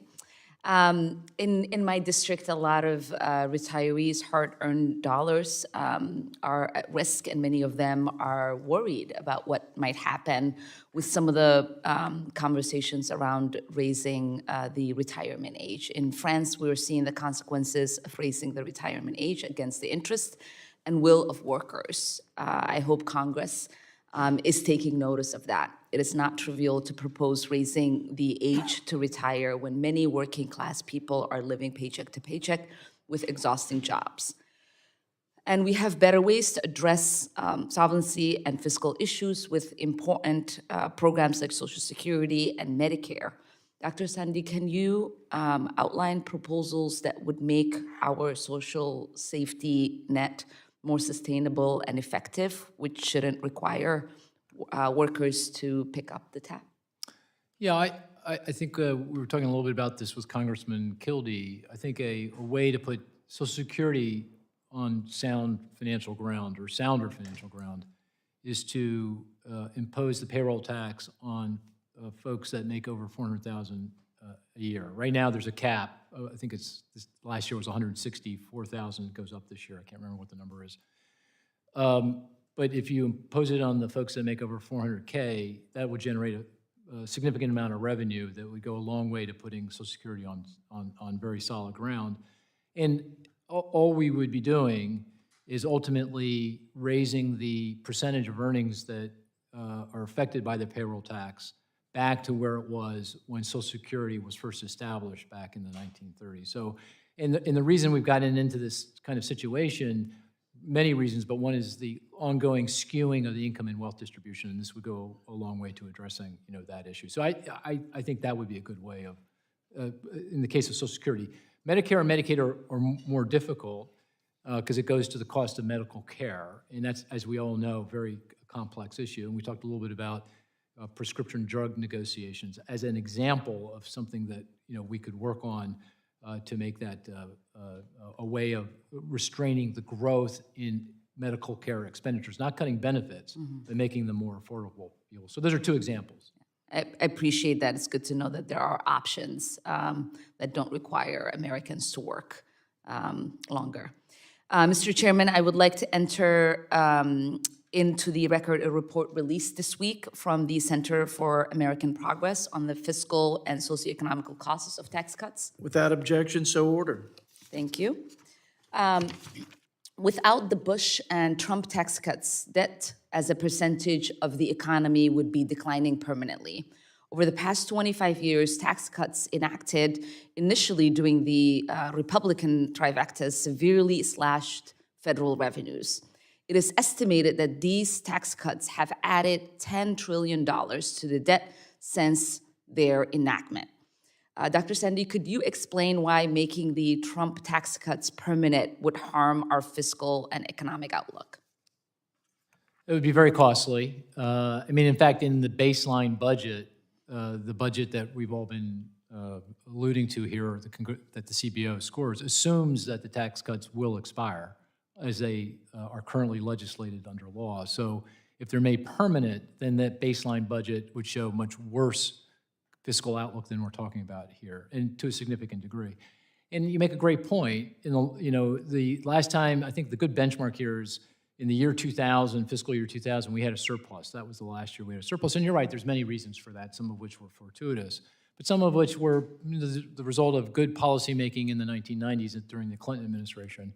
And a number of things have conspired to erode our fiscal situation. The tax cuts under President Bush, the tax cuts under President Trump contributed. And the spending that will also increase significantly because of a number of crises, the financial crises, very significant increase, the pandemic, a massive increase, and also the conflicts overseas, the wars that we've been fighting in the Middle East. So you add all that up, that's now put us into the position that we're in today with a debt to GDP, publicly traded debt to GDP that's close to 100%. So it's a combination of things that have gotten us into this predicament. I really appreciate that. Thank you so much. It is obviously clear with that these tax cuts shouldn't even be on the table if we're trying to be serious about our fiscal responsibility. It's one thing for our Republican colleagues to say they want to be fiscally responsible, and it's another for them to continue to push for tax cuts for the rich and corporations. This kind of hypocrisy really puts the health of our economy at risk. And I hope that we become sensible in addressing the fiscal health of our country. Thank you. I thank the gentlelady from Minnesota and now yield 5 minutes to Mr. Ben Klein from Virginia. Thank you, Mr. Chairman. I was worried that I was going to come in too late to join the conversation, but I think I'm coming in at just the right time because I need to correct the record. And the record should reflect that this country has record revenues this year. We don't have a revenue problem, we have a spending problem. And when we cut taxes, the only way that those tax cuts would contribute to the deficit or the debt is if they are not matched by spending cuts. It's the other side of the aisle that decided they were not going to match those tax cuts with spending cuts because this side of the aisle would be happy to make the spending cuts that are necessary to keep this budget in balance. We were in balance once. It does require growth. More growth comes from lower taxes. Less growth comes from higher taxes. So allowing the tax cuts to expire will have a negative impact on growth, will have a negative impact on revenues, and will have a negative impact on this economy unless we take necessary action to cut non-defense discretionary spending, get rid of all the woke and weaponized government that has created such chaos across this country, and actually begin to exert some signs of fiscal responsibility that are so woefully lacking across this government. The world is watching. We are at risk of losing the dollar as our global reserve currency. We are, and you want to see a recession? Take that away. Replace that with currency from some other country. And you'll see inflation like you've never seen. You'll see deficits like you've never seen. You'll see a recession like you've never seen. But what I want to get focused on is What I want to ask Dr. Taylor, just as government spending crowds out private investment, the reckless spending habits here in Washington is crowding out our own capacity to spend, as more dollars must be committed to paying off interest. This issue of interest on the debt and the fact that it is crowding out spending, can you talk about the economic harm resulting from such a large increase to interest payments on the debt? Yes, this is really one of the reasons to deal with this debt problem, because there's interest on the debt. But all evidence says that restraining the growth of government to modest levels, much different than what's in this current budget, would be beneficial to growth, beneficial to all Americans. We'd have rather than less than 2%, we have 2% plus. And that is so powerful. That's the thing that should be, I don't hear enough about that. That should be emphasized more. These are growth-inducing policies. The tax cuts, if you like, or at least leaving the tax rate where they are, would be growth-inducing. And it's just part of the picture. I mentioned monetary policy, that's also part of it. So I think it's very important to emphasize these things. Well, let's talk about MMT and those that insist upon ignoring realities and adding to this reckless spending. Can you talk about the fantasy world in which these MMT theorists live? It's a good description. It's hard to make, we look at it carefully as we can, and I think that you can't say much about it. It's just another way to think about. The reality is the government thrives because of good economic policy. Good economic policy is good fiscal policy, good monetary policy, good regulatory policy, good international policy. They all go together. We focus on the budget because this is the budget committee, but it all goes together. And you heard people talk about that already. I emphasize that. I teach students. That's what I do. I emphasize this all goes together.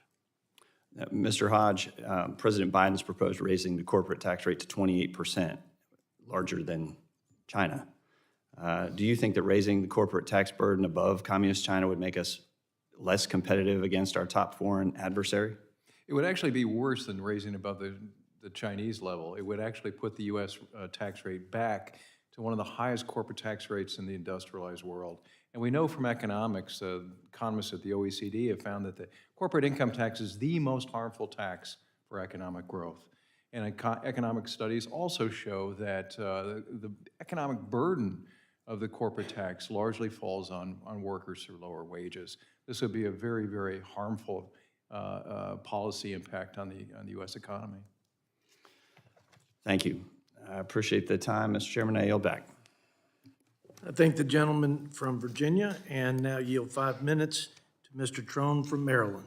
Thank you, Mr. Chairman, and I apologize being late. I missed most of the testimony. We had 2 appropriation subcommittee hearings, but that's over with, and we're here. Mr. Zandy, I'm going Dr. Zandy, address these things to you since you went to the same school I went to. You got 2 degrees. I only got 1. I got an MBA at Wharton, and I serve as a trustee there at the Wharton School of Business also. I've probably created more jobs than anybody on the committee. I've created over 12,000 employees I have, and I have a $6 billion business that I own. So I understand a little bit about taxes, just a little bit, and it's an honor to pay taxes in America. The individual tax rate graduate up to 39.6, fantastic. We ought to pay taxes, and we have a lot of good things that happen with our taxes, and we're fortunate we live here.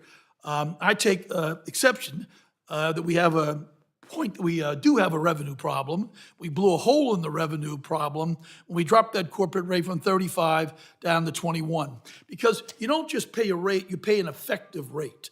And so we should talk about the effective rate. Otherwise, it's all political rhetoric, talking about a rate that nobody pays. That's just BS in my mind. So the effective rate before the Trump tax cut, which was 24% for the U.S. effective rate, the G7 rate was 23%. I find that competitive. And guess what? In my years of building a business, I never once on an investment decision said, what's the tax rate before I make an investment? What I said was, what's the competitive milieu out there, and how do I beat my competitor, and then how I create a P&L statement that works for me at the end of the day. And that seemed to have worked over the years. But nobody is asking, what's the tax rate to create a job? That's coming from members that have only served their life in state legislators or been lawyers all their life, and they've never paid a payroll on Friday for 40 years. So my point was, if we were at 24% before effective on a 35% top, and the G7 was 23, we were competitive. What now is the effective rate for C corporations?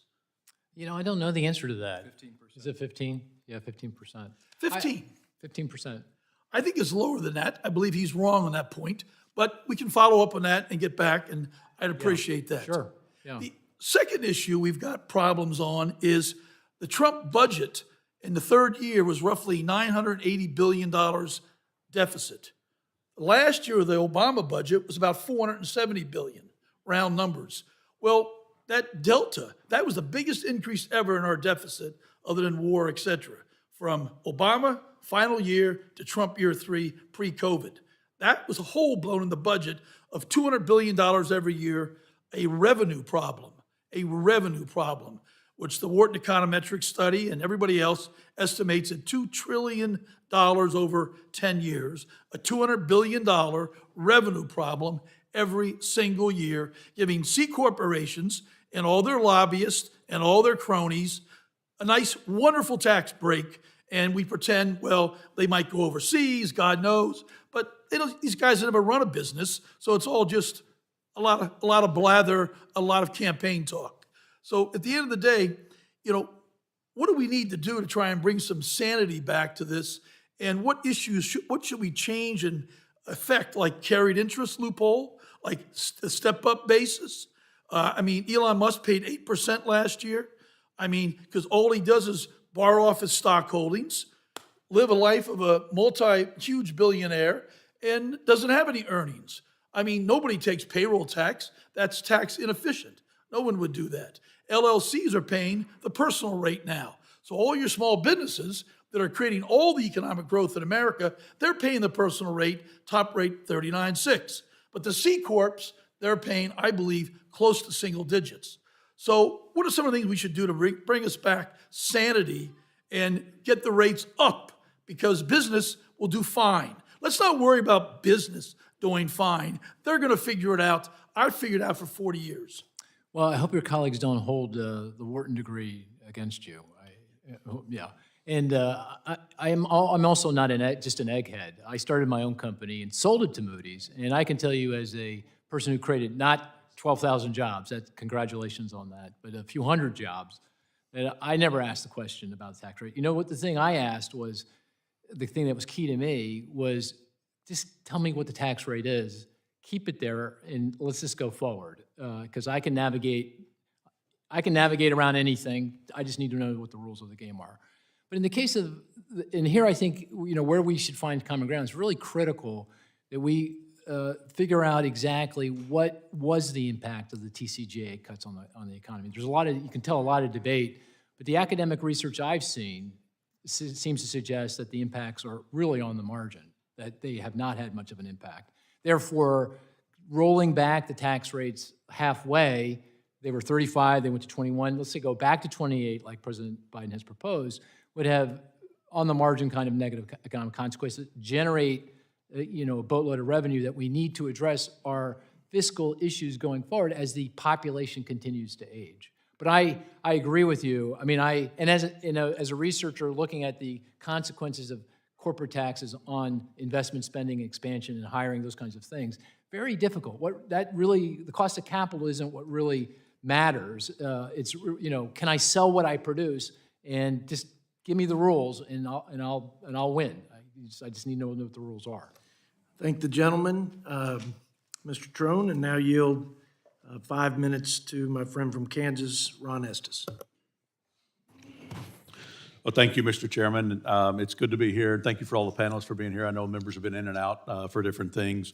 I do want to make a comment about, the last several of us have talked about tax rates and talked about revenue versus spending.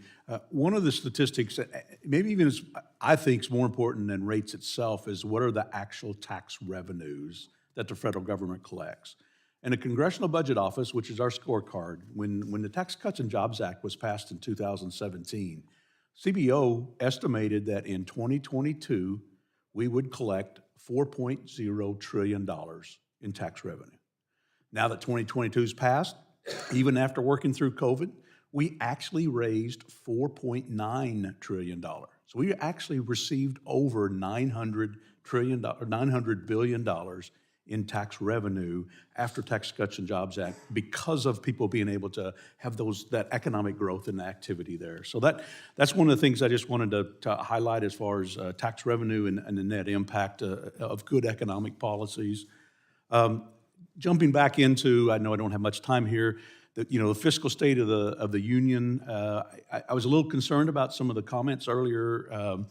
Let's see, I heard from the panelists that the fiscal state of the union is not good, that it's embarrassing, that a continuing increasing debt to GDP drives up the actual interest rate that the federal government has to pay for borrowing, which tells me that we need to make sure that we stop borrowing as much through that process. So I looked at some statistics. Our federal government borrows $1 out of every $5 it spends this year. 1 out of every 5. And President Biden's budget proposed to increase that next year to borrow 1 out of every $4 that's being spent. It adds $17 trillion to the national debt. Never before has a U.S. president proposed to add $17 trillion to the deficit in 10 years. And they try to talk that it's actually a $3 trillion cut in the deficit because they're not raising it $20 trillion. So that just doesn't make sense from where we are today to where we need to be going into the future. Also, the spending programs have had massive negative impact on families and businesses. Inflation's up 14% on average. Things that are critical on a day-to-day basis, like food's up 20%, energy's up 37% for gas and heating our home. I want to talk through, I've got a couple questions here I hope I can get to about all of those. Is one of the challenges year after year, spending outpaces our revenue. It's unsustainable. It's unsustainable in our personal lives, unsustainable in business, unsustainable for state and local governments. Yet the borrowing that we do is $47,000 a second in terms of the federal government borrowing. So, which obviously, as I mentioned before, had an impact on interest, crowds out capital in funding other programs as well as funding the economy. Professor Taylor, our current net interest spending is about 8% of federal government budget. It's expected to go to 14% by 2033 and 24% by 2053. Do you agree with assessment, and what challenges do you foresee in the next 10 years when about 1/6 of our budget is on interest alone? Well, these numbers are very concerning. That's why I emphasize so much to get the budget deficit down so we don't accumulate so much debt. And the question for you is, how fast do we do that? How do you convince your colleagues one way or the other? Personally, I think the faster the better, because it's so large at this point. And that will deal with the problem you're indicating. The exact amount are hard to calculate, but it'll deal with the problem you're indicating, and that's what we should do. Yeah, thank you. Mr. Walker, my colleagues, particularly on the other side of the aisle, have indicated that there's no real correlation between some of the massive amounts of spending and the interest rates being near 40-year highs. Can you help us walk through how those are related? Economics 101. Too much spending has resulted in additional deficits. Additional deficits increases debt to GDP, slows economic growth. That has been facilitated in part by the Fed, which had very loose money policy with regard to interest rates and also bought a lot of our Treasury securities. That resulted in excess inflation. That resulted in the need to increase interest rates. That resulted in some of the things that frankly led to the fall of these two banks recently and uncertainty in the banking sector. It's all interconnected, okay? And by the way, the two major things are too much spending and the 180-degree reversal on energy policy. We were energy independent. That's not just with regard to energy prices. It's with regard to agricultural. Fertilizer is relied on that. So those two things, get control of spending and get back to energy independence are the two important things. You are going to have more revenues as a percentage of GDP. The math doesn't work without it. The question is, how do you get there? Pro-growth policies, how do you do tax reform where you can generate more revenue as a percentage of GDP? Spending is the primary problem, overwhelmingly, but it's not the only problem. Well, thank you, and thank you all, and I yield back, Mr. Chairman. Thank the gentleman from Kansas, and now yield 5 minutes to my fellow Texan, Mr. Chip Roy. Thank the chairman. Thank the witnesses for being here today. I know there's been a lot of back and forth about revenue side, differences of opinion about corporate tax rate, 15%, 20x% higher, how that compares to pass-through rates, subchapter S. Fine. Why don't we just concede and stipulate that we could continue to work to improve the tax code, to adjust those rates one way or the other. We could have that debate. But at the end of the day, true or false was the, and I would ask this question, I don't know, maybe Mr. Taylor or Mr. Hodge. This last year was our overall tax revenue brought into the Treasury as a percentage of GDP at a relative historic high, at 19.6%, close to 20%. Are we not talking about a relative historic high for our nation in terms of revenues as a percentage of economic output? Right. So what we're talking about here when we hear a question, and Mr. Walker, you just speculated, and I agree with what you're saying on energy and other issues, saying, well, we're going to have more revenue. And I think what I'm assuming and what you're saying is we got to have more revenue if we're going to continue to spend at the levels we're spending, and that you're arguing that we're going to have to spend at those levels because of mandatory spending that we owe, and that we continue to grow discretionary spending, whatever that might be. So therefore, you're going to need more revenue if you want to make that math work. But I think it's really important for the American people to understand, and I just want to double down on this, that for the record, for the American people to understand, we're at 19.6%, almost 20% of relative amount of inflow revenue to the Treasury as a percentage of GDP, and we have, for the most part, give or take a few decimal points, never been higher than that. Post-World War II, at the beginning of our country now. True or false? I just want to make sure we're agreement on that. One time, 2000 was the peak. We were over 20% of GDP. But That's just when we had a slightly, correct? surplus. That's correct. That's correct. Say that again?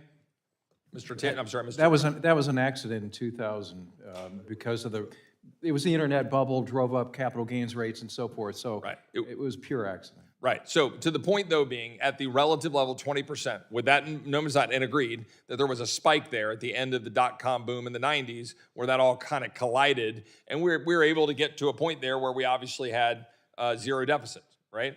A reason that is so critical is because everything we're talking about here, we're talking about revenue side, we have got to maintain economic growth, right? You guys have talked about that. Nothing we're talking about here, zero, will do anything relative to economic growth.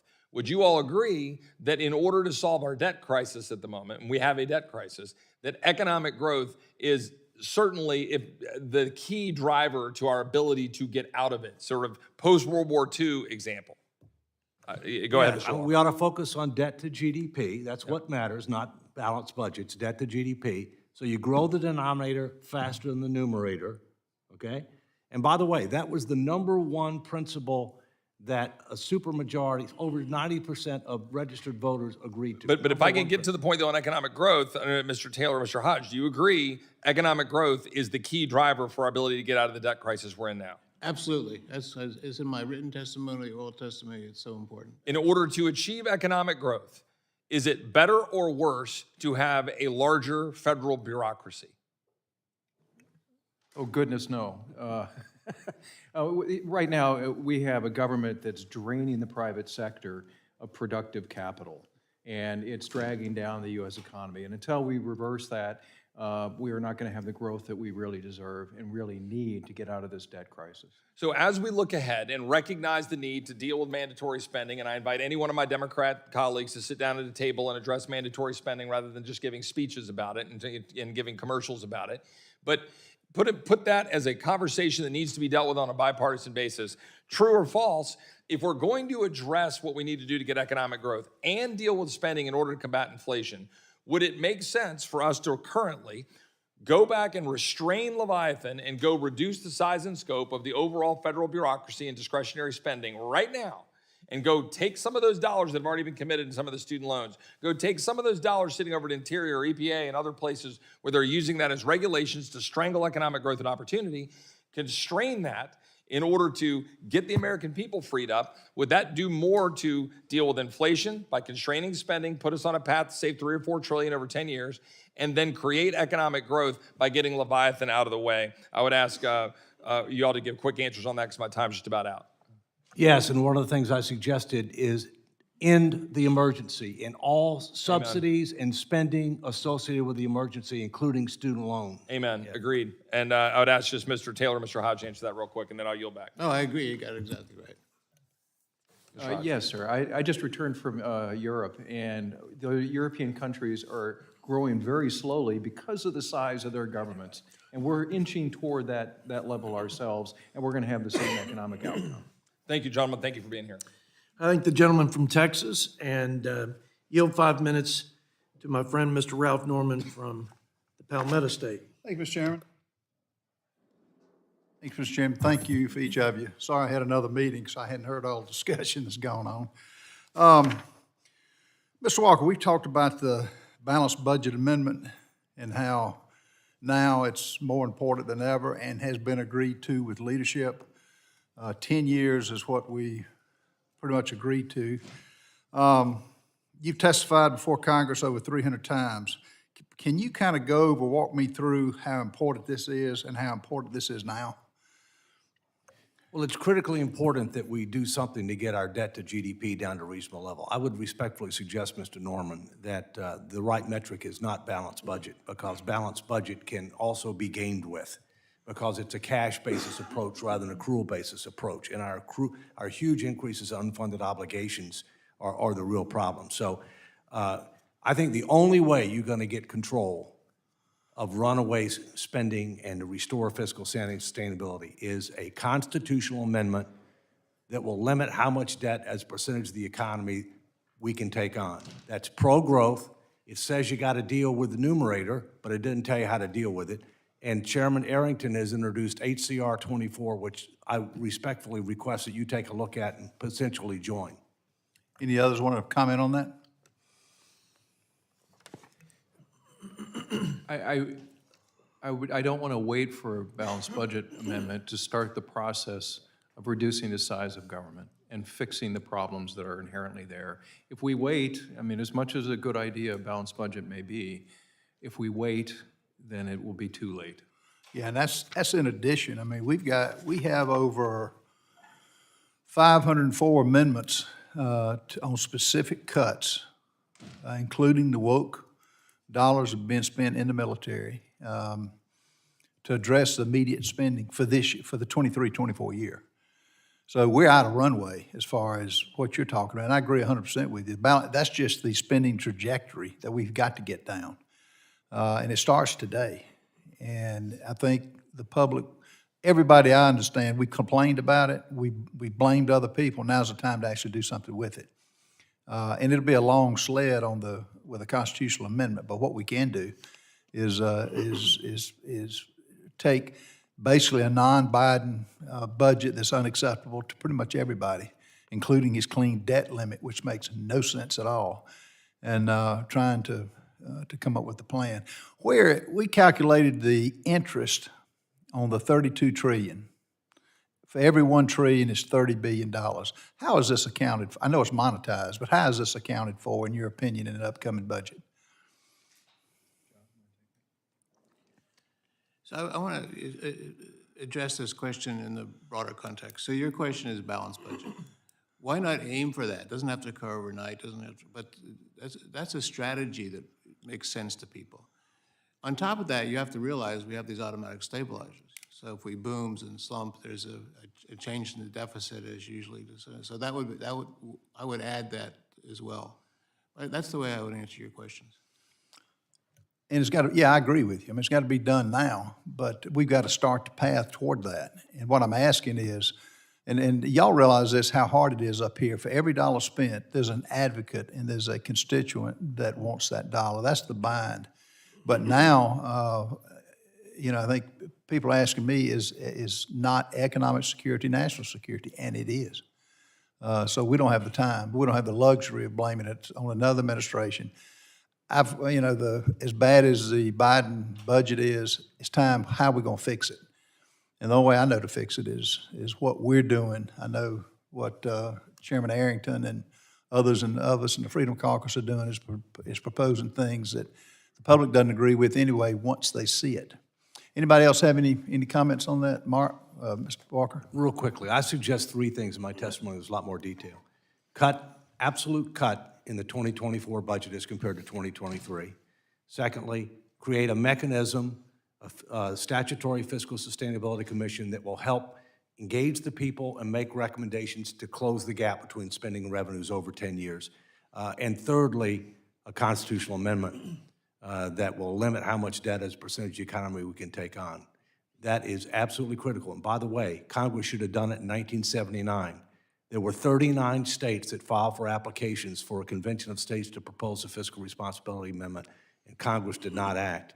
And this will go to the Supreme Court if Congress doesn't act. And it's a conservative Supreme Court. Thank you. I yield. I thank the gentleman. Let me make a comment because my name has been invoked in association with, and proudly so, in association with this constitutional amendment. Some people have encouraged me to stay neutral on everything. That's the problem.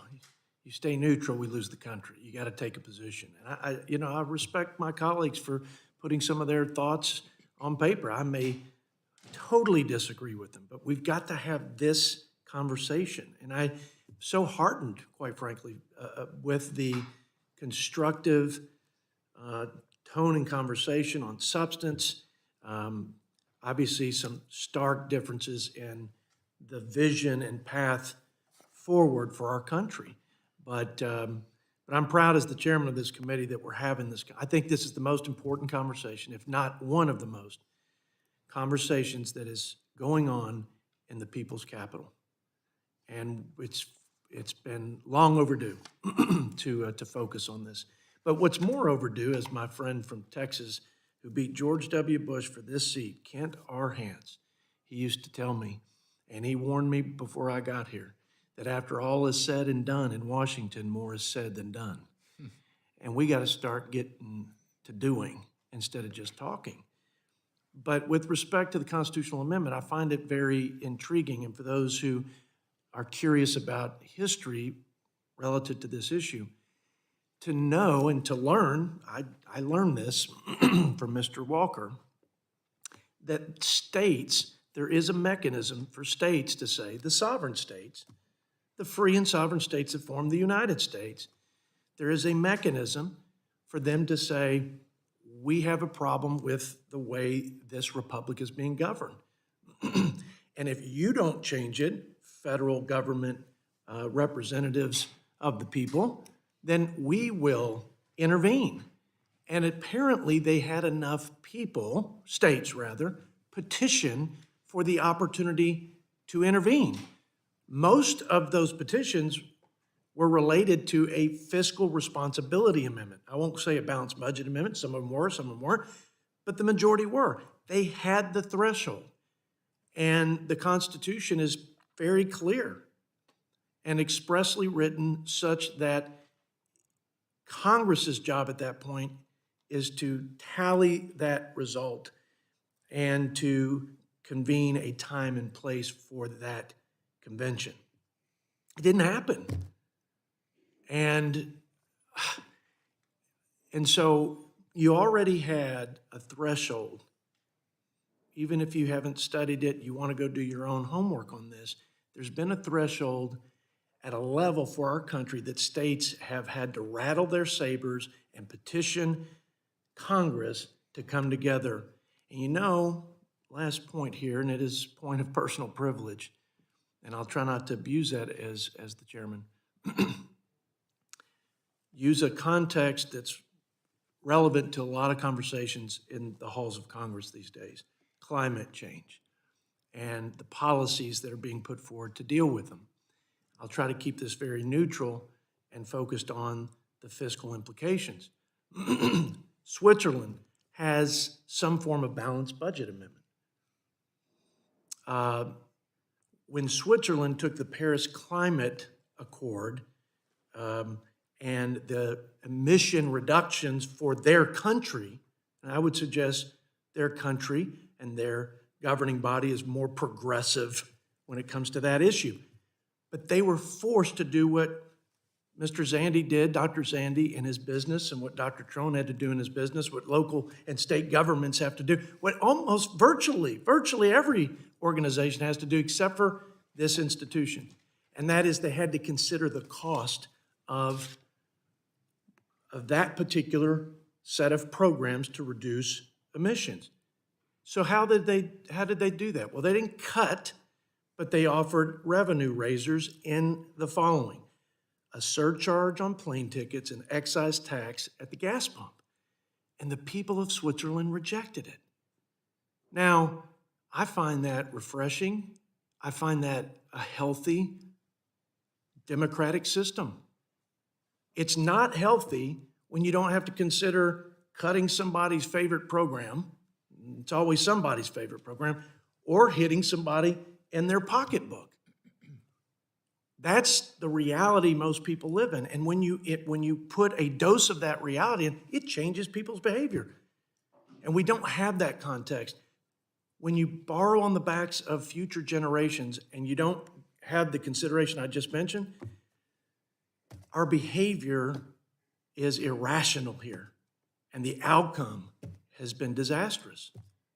And again, we can debate how to best address it at this point, but I stand with the Honorable David Walker that there was an effort, and it was not enabled constitutionally by this body, and we need to recognize that. So thank you for that. Last person to testify, you guys have been tremendously patient. I appreciate it. Highest ranking member of the military veteran, distinguished service to our country, General Jack Bergman from the great state of Michigan. Wrap it up for us, General Jack. I'm wrapping it up. I see in this august group that anything I would say as just a simple Marine would be, and I know that my colleagues sitting up here with me, they know that I have kind of a unique sense of humor. There is nothing funny about poor spending policy. There's nothing humorous about a governmental entity at whatever level that doesn't take itself serious in what its role is to provide the environment where others within the private sector, working together with the public sector, could do good things for the American people that they are honored to represent. So having said that, I got a couple of questions. Oh, by the way, I'm a Marine. I already mentioned that. I am not cheap. I am frugal. Because as the Marines, we know we're always going to be, for the most part, initially under-resourced.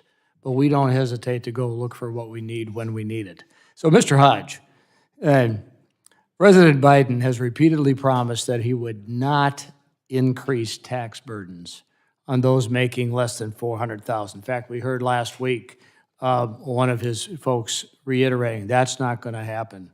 You know, but I don't necessarily see that in this budget. Do the proposals in his budget live up to that promise? Well, the question of directly or indirectly, and perhaps directly they have avoided taxing directly people earning under $400,000, but people earning under $400,000 will be severely impacted by the collateral effects of these tax increases, whether it's increasing the corporate tax rate, increasing taxes on small businesses, et cetera. There will be an impact on those folks, and it will not be good. Our estimates are that at least 335,000 people will lose their job because of these tax increases. Most of those people earn under $400,000 a year. And so, yes, they will be impacted by it. So, said a different way, just to make sure that, well, technically, if you make under $400,000 a year, your tax rate will not be affected. Right. But if you don't have a job, it really doesn't make any difference. Because if the taxes, as they're laid out, force a decrease in the number of those kinds of jobs that are available, you do, in effect, yeah, you're not paying any more taxes, but you're not able to pay your heating bills, you're not able to pay your, all the things that it takes to raise your family. Am I correct in that assessment? Absolutely. Everyone's standard of living will decline as a result. Okay. How would, along that same line, how would the proposed tax increases in the budget affect small businesses that already are faced with some really tough decisions of that small business owner as it relates to the rampant inflation, the broken supply chains, severe workforce shortages? And oh, by the way, before you answer that, I think the number that I heard was today, roughly 40% or less of those folks in the workforce were in the workforce in the late 70s under the Carter administration. Is that can you validate that that's a number that's been, but the fact, just look at the age. Look at the age of the workforce. You can tell if you're in the workforce today at age 40 years ago, you weren't in the workforce. You weren't even born. So the point is, almost half of our people in the workforce have no relative earlier experience in their life to compare what they're facing today. So getting back, affecting the small business. Well, overall, the Biden budget is the largest attack on business, the largest tax increase on business perhaps in our history. Small business will be a big part of that with the increase in the various payroll taxes, the net investment tax, et cetera. It'll be a huge impact on small businesses across the board. Okay. And there's a lot of, I'll just say, not exactly true information. True information can be just accidentally wrong, or it can be intended to be wrong, okay, to misinform. Could we close the budget deficits or pay for all of the progressives' spending proposals like Medicare for All is one example, by simply cutting defense spending or just taxing the rich? Could we close the budget deficits by doing that? At some point, Congressman, you run out of other people's money. And there's simply not enough wealth in the United States to tax in order to close this gap. And along the same line, and this is a subject that we've heard, take the cap off of earnings, which you pay Social Security into. If we took all the caps off of Social Security, would that then, extra revenue coming in through payments, would that solve the deficit problem? I don't believe so, no. No, because I remember, when Chairman Harrington and Congressman Estes and a couple of others came in on the Budget Committee 7 years ago now, I remember that was one of the first things that we were told. You could take all the caps off of Social Security, and it's not even going to begin to be a dent in it. So I wanted to make sure we weren't living, by the way, I have a lot of acronyms in the military. You have acronyms for the acronyms in some cases. But this is a strong term. Some people could be offended by this. And I just take it for what it is. It's an acronym. And the acronym is LIAR, L-I-A-R, living in altered reality. You're not a bad person, but you're not in the real world. And what we are trying to do here is put the government, the federal government, and the spending into the real world that our citizens and our folks who work can make the best out of a temporarily bad situation. With that, I just want to thank you for what you do every day. Thank you, Chairman, for the unprecedented level of information flow on our committee that's helping us as members to come to grips with some tough decisions. Thank you, sir. You bet. Well, to the general and my friend, I've got to say, I'm very pleased with the conversation. I thought it was apropos that a group of students, General, before you got here, sat in this committee room to hear the conversation and to be made aware of what's at stake for their future with respect to the spending, the debt, our growing deficits, et cetera. I also think it's appropriate that somebody like yourself representing veterans throughout the country who were willing to make the ultimate sacrifice for our country. We're closing this because there are a lot of ways to solve problems here. Maybe 10 ways to skin every cat in this town.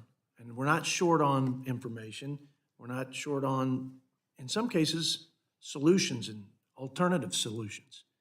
It's the political courage and the sacrifice to do it. And so I'll let you have the last word, General, but in summary, we have different views, in some cases wildly different views on how to address this.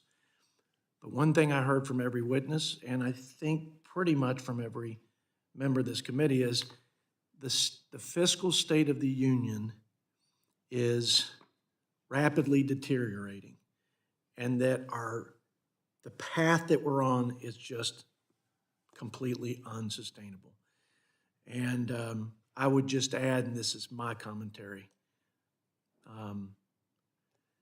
doing nothing is not just unacceptable, it's un-American. And I pray to God that our efforts here, thanks to the wisdom, insight, and perseverance as witnesses on this long hearing, we will execute on a plan that will give our children and our fellow Americans hope for the future. General Jack? You know, Chairman, you just triggered something today. Today is March 29th. And a few years ago, much delayed, we established March 29th as the official, basically, welcome our Vietnam veterans back.